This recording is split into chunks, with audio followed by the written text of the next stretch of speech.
ਸਤਿ ਸ਼੍ਰੀ ਅਕਾਲ ਨਮਸਕਾਰ ਪੀਟੀਐਨ 24 ਦੇ ਸਾਰੇ ਹੀ ਦਰਸ਼ਕਾਂ ਦਾ ਸਵਾਗਤ ਹੈ।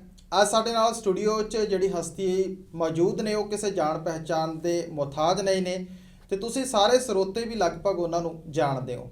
ਅੱਜ ਕੱਲ੍ਹ ਉਹ ਪੰਜਾਬ ਫੇਰੀ ਉੱਤੇ ਆਏ ਨੇ ਅਤੇ ਉਹਨਾਂ ਦੇ ਨਾਲ ਤਮਾਮ ਗੱਲਾਂ ਬਾਤਾਂ ਕਰਾਂਗੇ। ਸਭ ਤੋਂ ਪਹਿਲਾਂ ਉਹਨਾਂ ਦਾ ਸਟੂਡੀਓ 'ਚ ਸਵਾਗਤ ਕਰਦੇ ਹਾਂ ਮੇਰੀ ਬਰਾਰ ਸੁੰਦਰਪਾਲ ਰਾਜਾ ਸੰਸੀ ਜੀ। ਸਵਾਗਤ ਹੈ ਜੀ ਤੁਹਾਡਾ ਬਹੁਤ ਬਹੁਤ ਧੰਨਵਾਦ ਜੀ। ਮੈਂ ਸਭ ਤੋਂ ਪਹਿਲਾਂ ਪੀਟੀਐਨ 24 'ਚ ਜਿਹੜੀ ਸਾਰੀ ਟੀਮ ਪੰਜਾਬ ਦੀ ਬੈਠੀ ਹੋਈ ਆ, ਅਸੀਂ ਬਰੰਪਟਨ 'ਚ ਬੈਠੇ ਹੋਏ ਹਾਂ।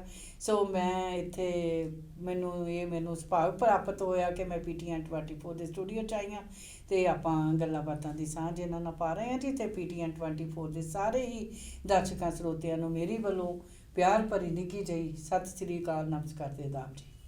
ਰਾਜਾ ਸੰਸੀ ਜੀ, ਤੁਹਾਡਾ ਪਰਿਵਾਰਕ ਪਿਛੋਕੜ ਕੀ ਹੈਗਾ? ਤੁਸੀਂ ਪਰਿਵਾਰਕ ਪੰਜਾਬ 'ਚ ਕਿੱਥੋਂ ਦੇ ਹੋ ਅਤੇ ਕਦੋਂ ਤੁਹਾਡਾ ਕੈਨੇਡਾ ਜਾਣਾ ਬਣਿਆ?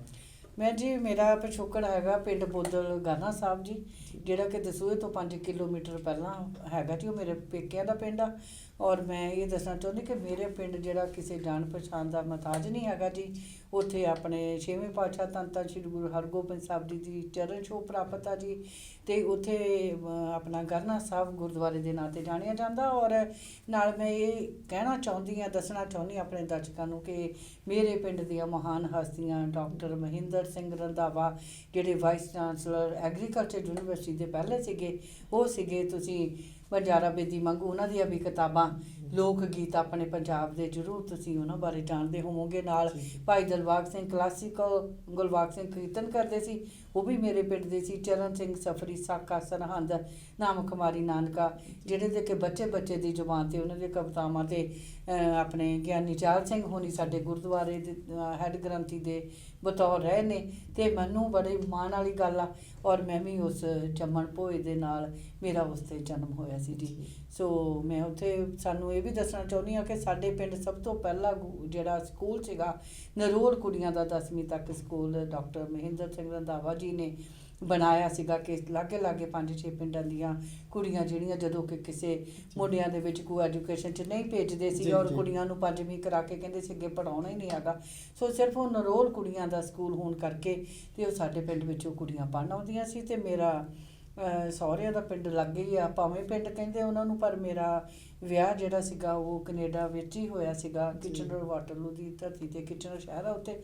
ਸੋ ਇਸ ਕਰਕੇ ਮੈਂ ਜ਼ਿਆਦਾ ਉੱਥੇ ਕਾਫੀ ਲੰਬਾ ਸਮਾਂ 3 ਡੈਕੇ ਹੋ ਗਏ ਮੈਨੂੰ ਉੱਥੇ ਗਈ ਨੂੰ। ਹਾਂਜੀ, ਤੁਸੀਂ ਪੰਜਾਬ ਆਉਂਦੇ ਰਹਿੰਦੇ ਹੋ ਵੈਸੇ ਹਰ ਵਾਰ, ਅਤੇ ਤੁਸੀਂ ਕਾਫੀ ਲੰਬੇ ਅਰਸੇ ਤੋਂ ਕੈਨੇਡਾ ਰਹਿ ਰਹੇ ਹੋ। ਕਿੰਨਾ ਕੁ ਬਦਲਿਆ ਲੱਗਦਾ ਅੱਜ ਦਾ ਪੰਜਾਬ ਉਸ ਸਮੇਂ ਦੇ ਪੰਜਾਬ ਦੇ ਨਾਲੋਂ? ਮੈਂ ਕੁਛ ਤਾਂ ਫਰਕ ਜ਼ਰੂਰ ਮਹਿਸੂਸ ਕਰ ਰਹੀ ਹਾਂ। ਉਸ ਸਮੇਂ 'ਤੇ ਕਾਫੀ ਫੈਸਿਲਿਟੀਜ਼ ਹੋ ਗਈਆਂ, ਥੋੜ੍ਹੀਆਂ ਸੜਕਾਂ ਦਾ ਸੁਧਾਰ ਵੀ ਲੱਗ ਰਿਹਾ ਹੈਗਾ। ਔਰ ਸਾਡੇ ਵੇਲੇ ਤਾਂ 12-15 ਘੰਟੇ ਦਿੱਲੀ ਪਹੁੰਚਣ ਨੂੰ ਉਸ ਸਮੇਂ ਲੱਗ ਜਾਂਦਾ ਸੀਗਾ। ਔਰ ਹੁਣ ਕਾਫੀ ਹਾਈਵੇ ਬਣ ਗਏ ਨੇ, ਫਲਾਈਓਵਰ ਬਣ ਗਏ ਨੇ। ਔਰ ਮੈਨੂੰ ਲੱਗਦਾ ਕਿ ਥੋੜ੍ਹੀ ਜਾਗਰਤੀ ਆਈ ਆ, ਪਰ ਅਜੇ ਤੱਕ ਹੋਰ ਆਉਣ ਦੀ ਅਜੇ ਤੱਕ ਜ਼ਰੂਰਤ ਆ ਇੱਥੇ। ਪਰ ਅੱਗੇ ਨਾਲੋਂ ਤਾਂ ਕੁਛ ਸਮਾਂ ਜਿਵੇਂ ਬਦਲਿਆ ਹੈਗਾ ਔਰ ਕਾਫੀ ਲੋਕ ਜਾਗਰੂਕ ਵੀ ਹੋ ਗਏ ਨੇ ਅਤੇ ਕੁਛ ਨਾ ਕੁਛ ਤਾਂ ਬਦਲਿਆ ਲੱਗਦਾ ਹੀ ਆ ਜੀ ਇੰਨੇ ਸਾਲਾਂ ਬਾਅਦ ਜਾਓ। ਤੁਸੀਂ ਇੱਕ ਸਾਹਿਤਕ ਸ਼ਖਸੀਅਤ ਤੋਂ ਸਾਹਿਤ ਦੇ ਨਾਲ ਜੁੜੇ ਹੋਏ ਹੋ, ਤਾਂ ਪੰਜਾਬ ਦੇ ਵਿੱਚ ਸਾਹਿਤਕ ਭਵਿੱਖ ਨੂੰ ਤੁਸੀਂ ਕਿਸ ਤਰ੍ਹਾਂ ਦੇਖਦੇ ਹੋ? ਜਿਹੜੇ ਨੌਜਵਾਨ ਨੇ ਇੱਥੋਂ ਦੇ, ਉਹਨਾਂ ਦਾ ਸਾਹਿਤ ਦੇ ਵਿੱਚ ਰੁਚੀ ਤੁਹਾਨੂੰ ਕਿਸ ਤਰ੍ਹਾਂ ਦੀ ਲੱਗਦੀ ਹੈ ਕਿ ਅੱਜ ਦੇ ਸਮੇਂ 'ਤੇ? ਪਰ ਮੈਂ ਇਹ ਕਹਿਣਾ ਚਾਹੁੰਦੀ ਹਾਂ ਕਿ ਹਾਂ, ਮੈਂ ਹਮੇਸ਼ਾ ਚਾਹੁੰਦੀ ਹਾਂ ਕਿ ਤੁਹਾਡੀ ਜਿਹੜੀ ਲੇਖਣੀ ਹੈਗੀ ਬਹੁਤ ਸਾਫ਼ ਸੁਥਰੀ ਹੋਣੀ ਚਾਹੀਦੀ ਆ। ਔਰ ਕੋਈ ਨਾ ਕੋਈ ਉਹਦੇ ਵਿੱਚ ਤੁਹਾਨੂੰ ਸੇਧ ਮਿਲਣੀ ਚਾਹੀਦੀ ਆ, ਜਿਹੜੀ ਕਿ ਤੁਸੀਂ ਇੱਕ ਸੋਹਣੇ ਸਮਾਜ ਦੀ ਸਿਰਜਣਾ ਕਰ ਸਕੋ। ਤੁਹਾਡੇ ਇੱਦਾਂ ਦੇ ਬੋਲ ਹੋਣੇ ਚਾਹੀਦੇ ਲਿਖੇ ਹੋਏ ਕਿ ਕੋਈ ਵਧੀਆ ਬੰਦਾ ਕਿਸੇ ਨੂੰ ਸੁਣਾਵੇ, ਜਦੋਂ ਉਹਨਾਂ ਦੇ ਕੰਨਾਂ 'ਚ ਪੈਣ ਅਤੇ ਉਸ ਸ਼ਖਸੀਅਤ 'ਤੇ ਉਹਦਾ ਪ੍ਰਭਾਵ ਪਵੇ ਅਤੇ ਉਹ ਆਪਣੇ ਆਪ ਬਦਲ ਜਾਵੇ। ਹੁਣ ਗੰਨਾ ਬੰਦੂਕਾਂ ਵਾਲੇ ਗਾਣੇ 'ਤੇ ਬਹੁਤ ਸਾਰੇ ਲਿਖੀ ਜਾ ਰਹੇ ਆ, ਅਤੇ ਮੈਂ ਇਹ ਪੁਰਜ਼ੋਰ ਬੇਨਤੀ ਵੀ ਕਰਦੀ ਹਾਂ ਆਪਣੇ ਵੀਰਾਂ ਨੂੰ, ਗੀਤਕਾਰਾਂ ਨੂੰ, ਜਿਹੜੇ ਵੀ ਲਿਖਦੇ ਨੇ।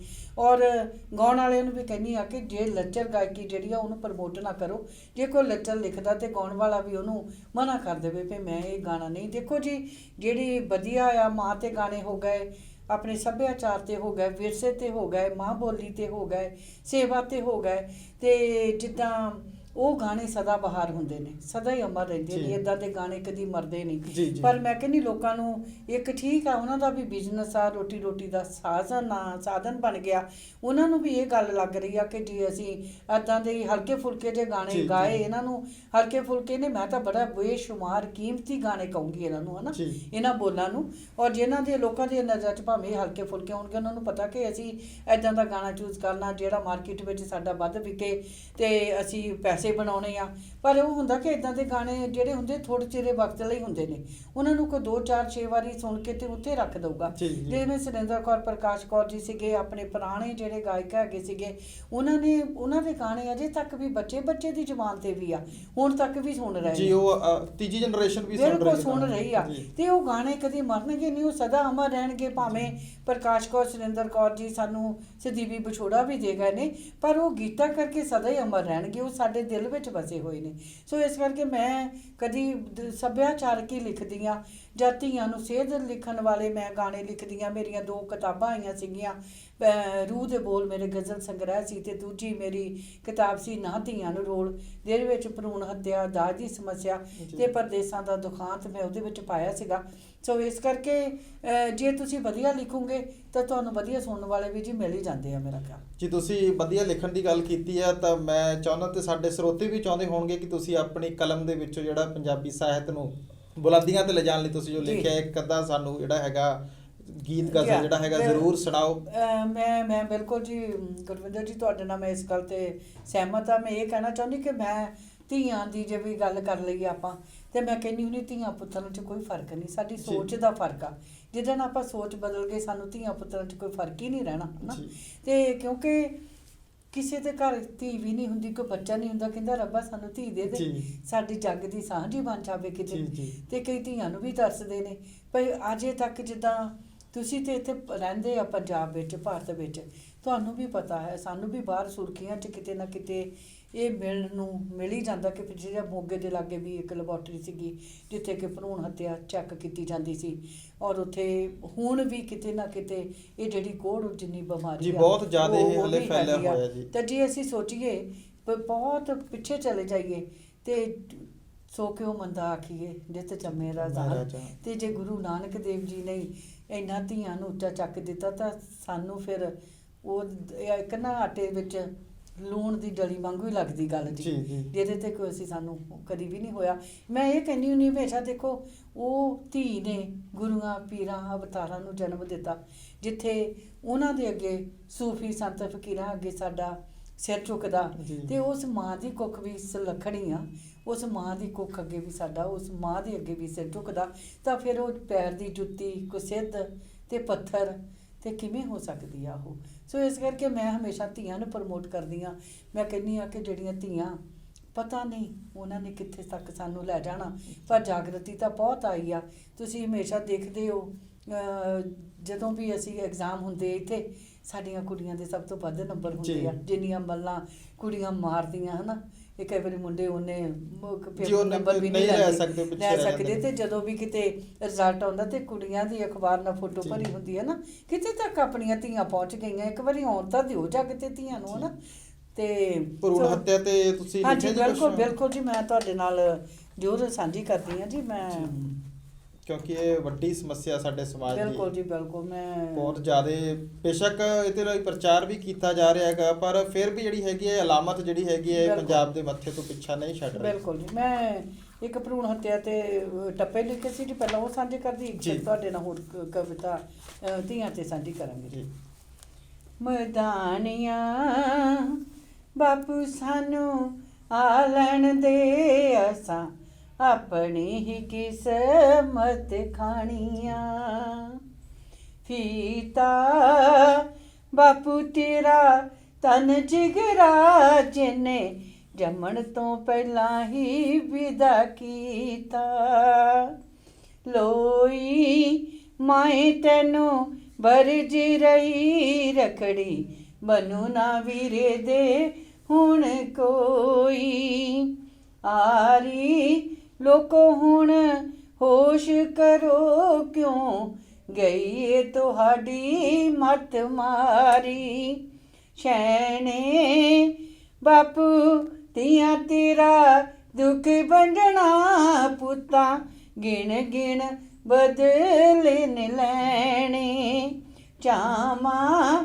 ਚੰਗਾ ਬਾਪੂ ਤੇਰੀ ਮਰਜੀ ਦਰਗਹਿ ਬੈਠੀ ਵੀਰੇ ਦੀ ਕੁੜੀ ਗਾਵਾਂ ਪੋਣਾ ਬਾਪੂ ਦਾ ਤਾਂ ਛੱਟ ਲੰਘ ਜਾਓ ਮੇਰੀ ਮਾਂ ਨੇ ਹਲੁਕ ਲੁਕ ਰੋਣਾ ਬਾਰੀ ਨਾ ਕਰੋ ਏ ਭਰੂਣ ਹੱਤਿਆ ਤੁਹਾਨੂੰ ਰੋ ਰੋ ਕਹਿੰਦੀ ਫੁਲਕਾਰੀ ਕਲੀਰੇ ਰਖੜੀ ਨਾ ਕੋਈ ਬਨੂ ਗੁੱਟ ਤੇ ਸਦਾ ਰੋਣਗੇ ਪੈਣਾ ਦੇ ਵੀਰੇ ਰਾਈ ਪਾਲ ਦੋਵੇਂ ਹੱਥ ਜੋੜਦੀ ਲੋਕੋ ਕਰੋ ਨਾ ਇਹ ਧੀਆਂ ਦੀ ਸਫਾਈ ਉਹ ਪਾਲ ਦੋਵੇਂ ਹੱਥ ਜੋੜਦੀ ਲੋਕੋ ਕਰੋ ਨਾ ਇਹ ਧੀਆਂ ਦੀ ਸਫਾਈ।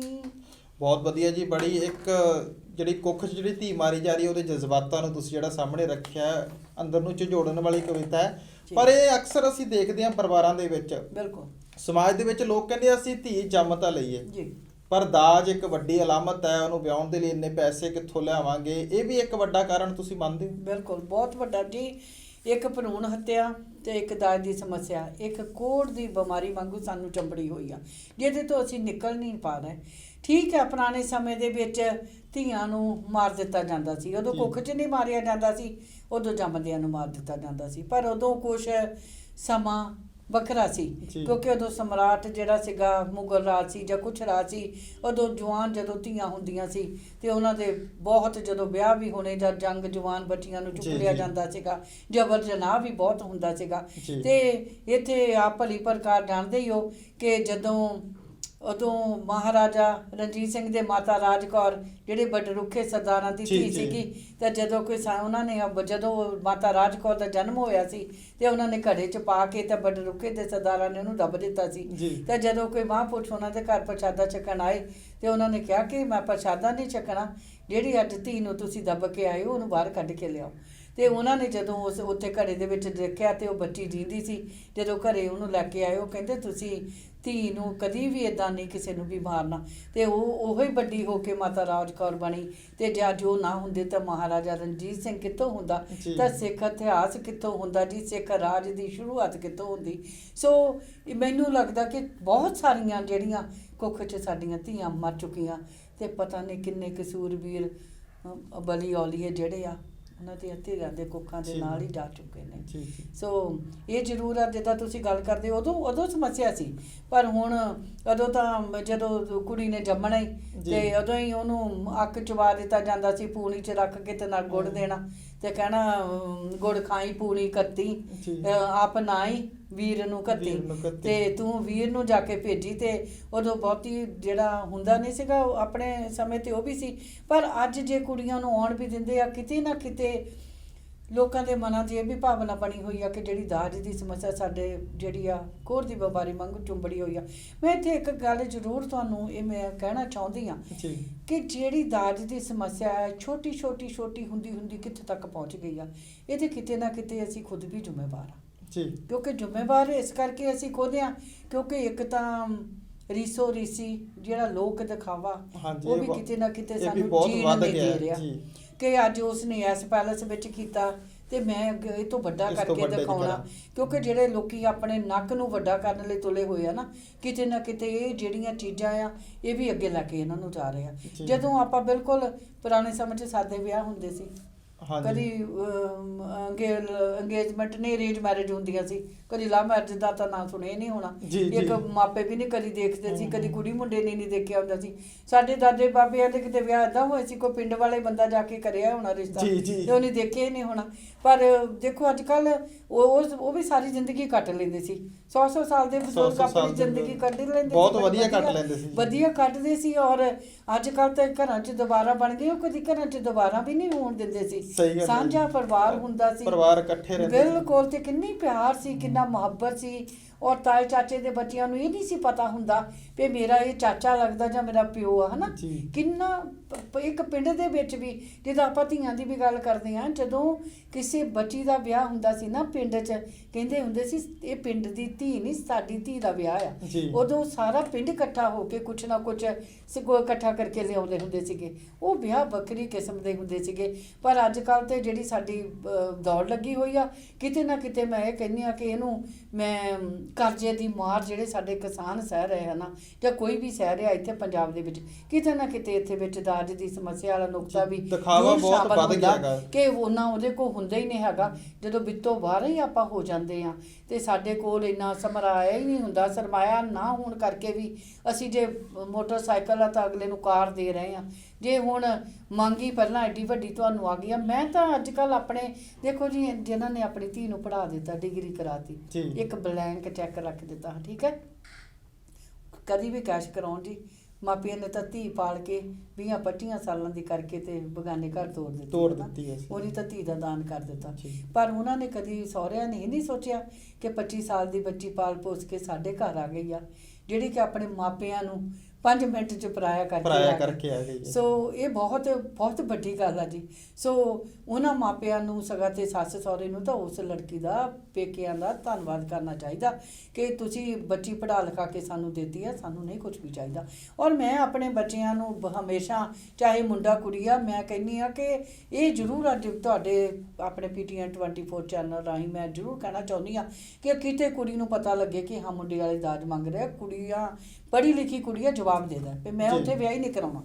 ਤਾਂ ਜੇ ਕੋਈ ਮੁੰਡਾ ਆ ਜਿਹਦੇ ਮਾਂ ਪਿਓ ਜ਼ਬਰਦਸਤੀ ਦਾਜ ਮੰਗ ਰਿਹਾ ਕੁੜੀ ਕੋਲੋਂ, ਤੇ ਮੁੰਡਾ ਕਹੇ ਵੀ ਤੁਸੀਂ ਮੇਰੇ ਨਾਲ ਰਹਿਣਾ ਰਹੋ, ਨਹੀਂ ਰਹਿਣਾ ਨਾ ਰਹੋ, ਮੈਂ ਕੁੜੀ ਇਸੇ ਨਾਲ ਵਿਆਹ ਕਰਾਉਣਾ, ਪਰ ਮੈਂ ਦਾਜ ਨਹੀਂ ਲੈਣਾ। ਤੇ ਨਹੀਂ ਤਾਂ ਉਹਨੂੰ ਕਹੋ ਕਿ ਠੀਕ ਆ, ਤੁਸੀਂ ਦਾਜ ਨਹੀਂ ਮੰਗ ਸਕਦੇ। ਕਿਤੇ ਨਾ ਕਿਤੇ ਤਾਂ ਜੇ ਸਾਡੇ ਮੁੰਡੇ ਕੁੜੀਆਂ ਅਗਾਂਹ ਵਧੂ ਕਦਮ ਉਠਾਉਣਗੇ ਤੇ ਆਪੂ ਖੁਦ ਕਹਿਣਗੇ। ਮੈਂ ਕਿਸੇ ਵੀ ਕਾਲਜ ਵਿੱਚ ਜਾਂਦੀ ਹਾਂ ਜੀ, ਮੈਂ ਉੱਥੇ ਧੀਆਂ ਦੀ ਗੱਲ ਕਰਕੇ ਤੇ ਮੁੰਡੇ ਕੁੜੀਆਂ ਨੂੰ ਕਹਿੰਦੀ ਉਹਨੂੰ ਹੁਣੇ ਹੱਥ ਖੜਾ ਕਰ ਦਿਓ ਜੀ, ਵੀ ਤੁਸੀਂ ਇਹ ਪ੍ਰੋਮਿਸ ਕਰੋ ਵੀ ਤੁਸੀਂ ਜਿਹੜੇ ਦਾਜ ਲੈਣਾ ਆ ਤਾਂ ਨਾ ਦੇਣਾ, ਤੇ ਤੁਸੀਂ ਕਹੋ ਬਿਲਕੁਲ ਤੁਸੀਂ ਵਿਆਹ ਉੱਥੇ ਕਰਾਉਣਾ ਜਿੱਥੇ ਤੁਹਾਡਾ ਆਪਸ ਵਿੱਚ ਭਾਵੇਂ ਮਰਜ਼ੀ ਨਾਲ ਵਿਆਹ ਕਰਾ ਲਓ, ਪਰ ਦੋਨੇ ਪੇਰੈਂਟਸ ਆਪਣਿਆਂ ਨੂੰ ਕਹਿ ਦਿਓ ਵੀ ਹਾਂ ਤੁਸੀਂ ਮੁੰਡੇ ਵਾਲੇ ਹੋ, ਤੁਸੀਂ ਇਹ ਆਪਣੇ ਘਰਦਿਆਂ ਨੂੰ ਕਹਿਣਾ ਵੀ ਕੁੜੀ ਆ ਰਹੀ ਆ, ਪੜ੍ਹੀ ਲਿਖੀ ਆ, ਭਾਵੇਂ ਅਸੀਂ ਜਾਣਦੇ ਹਾਂ, ਪਰ ਤੁਸੀਂ ਦਾਜ ਨਹੀਂ ਮੰਗਣਾ। ਕਿਤੇ ਨਾ ਕਿਤੇ ਜਦੋਂ ਸਾਡੇ ਬੱਚੇ ਇਦਾਂ ਦਾ ਕਦਮ ਉਠਾਉਣਗੇ ਨਾ, ਤਾਂ ਮੈਨੂੰ ਲੱਗਦਾ ਕਿਤੇ ਨਾ ਕਿਤੇ ਹੋਊਗਾ। ਜਿਹੜੀਆਂ ਖੁਦਕਸ਼ੀਆਂ ਕਿਸਾਨਾਂ ਦੀਆਂ, ਕਰਜ਼ਾ ਚੁੱਕ ਕੇ ਧੀਆਂ ਦੇ ਵਿਆਹ ਕਰਨੇ, ਕਿਤੇ ਨਾ ਕਿਤੇ ਇਹ ਵੀ ਇਹਨਾਂ ਨੂੰ ਵੀ ਠੱਲ ਪੈ ਸਕਦੀ ਜੀ। ਇਹ ਇੱਕ ਸਮੱਸਿਆ ਗੰਭੀਰ ਬਣੀ ਹੋਈ ਹੈ। ਇਸ ਅਲਾਮਤ ਤੇ ਵੀ ਤੁਸੀਂ ਜਿਹੜਾ ਹੈਗਾ ਕੁਝ ਲਿਖਿਆ ਹੈਗਾ, ਜਿਹੜਾ ਦਾਜ ਦੀ ਜਿਹੜੀ ਹੈਗੀ ਅਲਾਮਤ ਸਮਾਜ ਦੇ ਵਿੱਚ ਫੈਲੀ ਹੋਈ ਹੈ। ਹਾਂਜੀ, ਮੈਂ ਉਹਦੇ ਤੇ ਵੀ ਕੁਝ ਲਿਖਿਆ, ਮੈਂ ਤੁਹਾਡੇ ਨਾਲ ਉਹ ਵੀ ਸਾਂਝਾ ਕਰੂੰਗੀ। ਹੁਣ ਦੇਖੋ, ਕਦੀ ਇਹ ਸੋਚਿਆ ਵੀ ਕੋਈ ਸੱਸ ਸਟੋਵ ਨਾਲ ਸੜ ਕੇ ਮਰ ਗਈ? ਹਮੇਸ਼ਾ ਨੌਂ ਹੀ ਕਿਉਂ ਸੜਦੀ ਹੈ, ਹਨਾ? ਕਿਸੇ ਦੀ ਨਨਾਣ ਵੀ ਨਹੀਂ ਕਦੀ ਸੜੀ ਉੱਥੇ ਪੇਕਿਆਂ ਦੇ ਘਰ ਆਈ, ਤਾਂ ਕਿਉਂ ਕੀ ਗੱਲ ਆ ਕਿ ਸਟੋਵ ਨੇ ਇਹ ਉੱਥੇ ਉਹਦੇ ਤੇ ਲਿਖੇ ਲਾਇਆ ਕਿ ਉਹਨੇ ਨੌਂ ਨੂੰ ਅੱਗ ਲੱਗਣੀ, ਹਨਾ? ਅੱਗ ਲੱਗਣੀ ਆ, ਕਦੀ ਨਹੀਂ ਸੱਸ ਲਈ ਨਹੀਂ ਸਟੋਵ ਕਦੀ ਫਟਿਆ, ਹਨਾ? ਸਹੁਰੇ ਲਈ ਨਹੀਂ ਫਟਿਆ, ਨਾ ਉਸ ਮੁੰਡੇ ਲਈ ਕਦੀ ਫਟਿਆ। ਔਰ ਹਮੇਸ਼ਾ ਕੁੜੀਆਂ ਲਈ ਫਟਦੇ ਨੇ, ਧੀਆਂ ਲਈ ਫਟਦੇ ਨੇ। ਔਰ ਫਿਰ ਇੱਥੋਂ ਤੱਕ ਹੁੰਦਾ ਕਿ ਉਹਨਾਂ ਨੂੰ ਦੱਸਿਆ ਤੱਕ ਵੀ ਨਹੀਂ ਜਾਂਦਾ ਕਿ ਹਾਂ ਤੁਹਾਡੀ ਧੀ ਮੁੱਕ ਗਈ ਹੈ ਜਾਂ ਕੁਰ ਹੋ ਗਈ। ਪਰ ਅਜੇ ਤੱਕ ਵੀ ਮੈਂ ਬਹੁਤ ਕੁਝ ਸੁਣਨ ਨੂੰ ਮਿਲਦਾ। ਪਰ ਮੈਂ ਕਹਿੰਦੀ ਹਾਂ ਕਿ ਸਾਡੀ ਤਰੱਕੀ ਤੇ ਹੋਈ ਆ, ਪਰ ਇਹਨਾਂ ਵੱਲ ਵੀ ਸਾਨੂੰ ਧਿਆਨ ਦੇਣ ਦਾ ਬਹੁਤ ਜ਼ਰੂਰਤ ਆ। ਕਿਤੇ ਨਾ ਕਿਤੇ ਕੋਈ ਠੱਲ ਪਾਓ, ਕਿਤੇ ਨਾ ਕਿਤੇ ਕੋਈ ਇੱਦਾਂ ਦੀ ਜਥੇਬੰਦੀ ਉੱਠੇ ਜਿਹੜੀ ਕਿ ਲੋਕਾਂ ਨੂੰ ਜਾਗਰਤ ਕਰੇ। ਕੋਈ ਨਾ ਕੋਈ ਸੈਮੀਨਾਰ ਵੀ ਇੱਥੇ ਕੋਈ ਨਾ ਕੋਈ ਹੋਣੇ ਚਾਹੀਦੇ ਨੇ ਕਿ ਜਿਹੜੇ ਕਿ ਉਹਦੇ ਵਿੱਚ ਦੱਸਿਆ ਜਾਵੇ ਵੀ ਹਾਂ ਦੇਖੋ ਧੀਆਂ ਨੂੰ ਪੜ੍ਹਾਓ ਜੀ, ਪੈਰਾਂ ਤੇ ਖੜੇ ਕਰੋ ਤੇ ਫਿਰ ਧੀਆਂ ਦਾ ਜਿਹੜਾ ਹੈਗਾ ਉਹਨਾਂ ਨੂੰ 1 ਰੁਪਈਏ ਨਾਲ ਹੀ ਉਹਨਾਂ ਦਾ ਵਿਆਹ ਕਰੋ। ਔਰ ਜਿਹੜੇ ਮੁੰਡੇ ਵਾਲੇ ਆ ਉਹਨਾਂ ਨੂੰ ਦੇਖੋ, ਅੱਜ ਕੱਲ੍ਹ ਸਮੱਸਿਆ ਇੱਥੇ ਇੱਕ ਇਹ ਵੀ ਬਣੀ ਹੋਈ ਆ, ਕਿਵੇਂ ਜਿਹੜੀ ਧੀ ਆ ਉਹ ਆਪਣੀ ਨੂੰਹ ਆ ਆਪਣੀ ਸੱਸ ਨੂੰ ਮਾਂ ਕਹਿ ਦੇਵੇ ਜੀ। ਜਦੋਂ ਪੈਸੇ ਦਿੱਤੇ ਉਹਨੇ ਅਹਿਸਾਸ ਹੀ ਨਹੀਂ ਕਰਵਾਇਆ ਗਿਆ, ਉਹਨੇ ਜਦੋਂ ਮੁੱਲ ਹੀ ਲੈ ਲਿਆ ਹੈਗਾ ਤੇ ਉਹਨੇ ਇੰਨੇ ਪੈਸੇ ਲੈ ਲਏ ਆ, ਉਸ ਧੀ ਦੇ ਦਿਮਾਗ 'ਚ ਤਾਂ ਬਾਪੂ ਦਾ ਕਰਜ਼ਾ ਹਮੇਸ਼ਾ ਗੂੰਜਦਾ ਜੀ। ਤੇ ਉਹ ਕਿੱਦਾਂ ਮਾਂ ਕਹਿਣ ਨੂੰ ਤਿਆਰ ਹੋ ਜਾਊਗੀ, ਹਨਾ?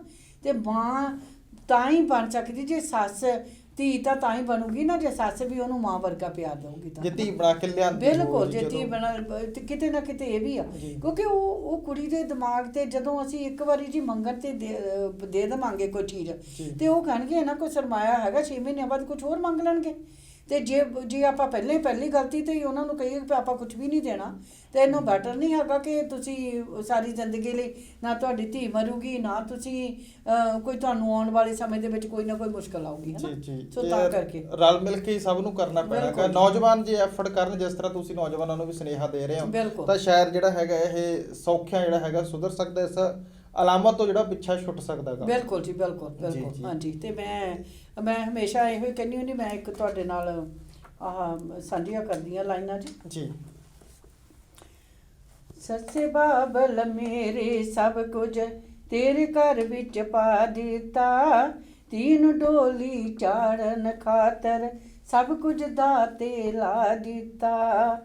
ਹੁਣ ਕਿੰਜ ਬਾਪੂ ਮੇਰਾ ਕਰਜ਼ਾ ਲਾਵੇਗਾ, ਦਰ ਦਰ ਦੀਆਂ ਠੋਕਰਾਂ ਜਾ ਕੇ ਖਾਵੇਗਾ।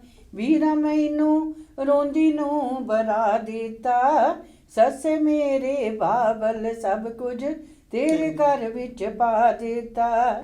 ਕੀ ਪਤਾ ਸੀ ਨਾ ਦੇ ਕੇ ਅੱਗ ਵਿੱਚ ਪੈਣਾ ਸੜਨਾ ਏ, ਕੀ ਪਤਾ ਸੀ ਜਿਉਂਦੇ ਜੀ ਪੈਣਾ ਸੂਲੀ ਚੜਨਾ ਏ। ਮੈਂ ਕੀ ਮਾੜਾ ਕੀਤਾ ਜੇ ਨੂੰ ਜ਼ਹਿਰ ਪਲਾ ਦਿੱਤਾ, ਸੱਸੇ ਮੇਰੇ ਬਾਬਲ ਸਭ ਕੁਝ ਤੇਰੇ ਘਰ ਵਿੱਚ ਪਾ ਦਿੱਤਾ।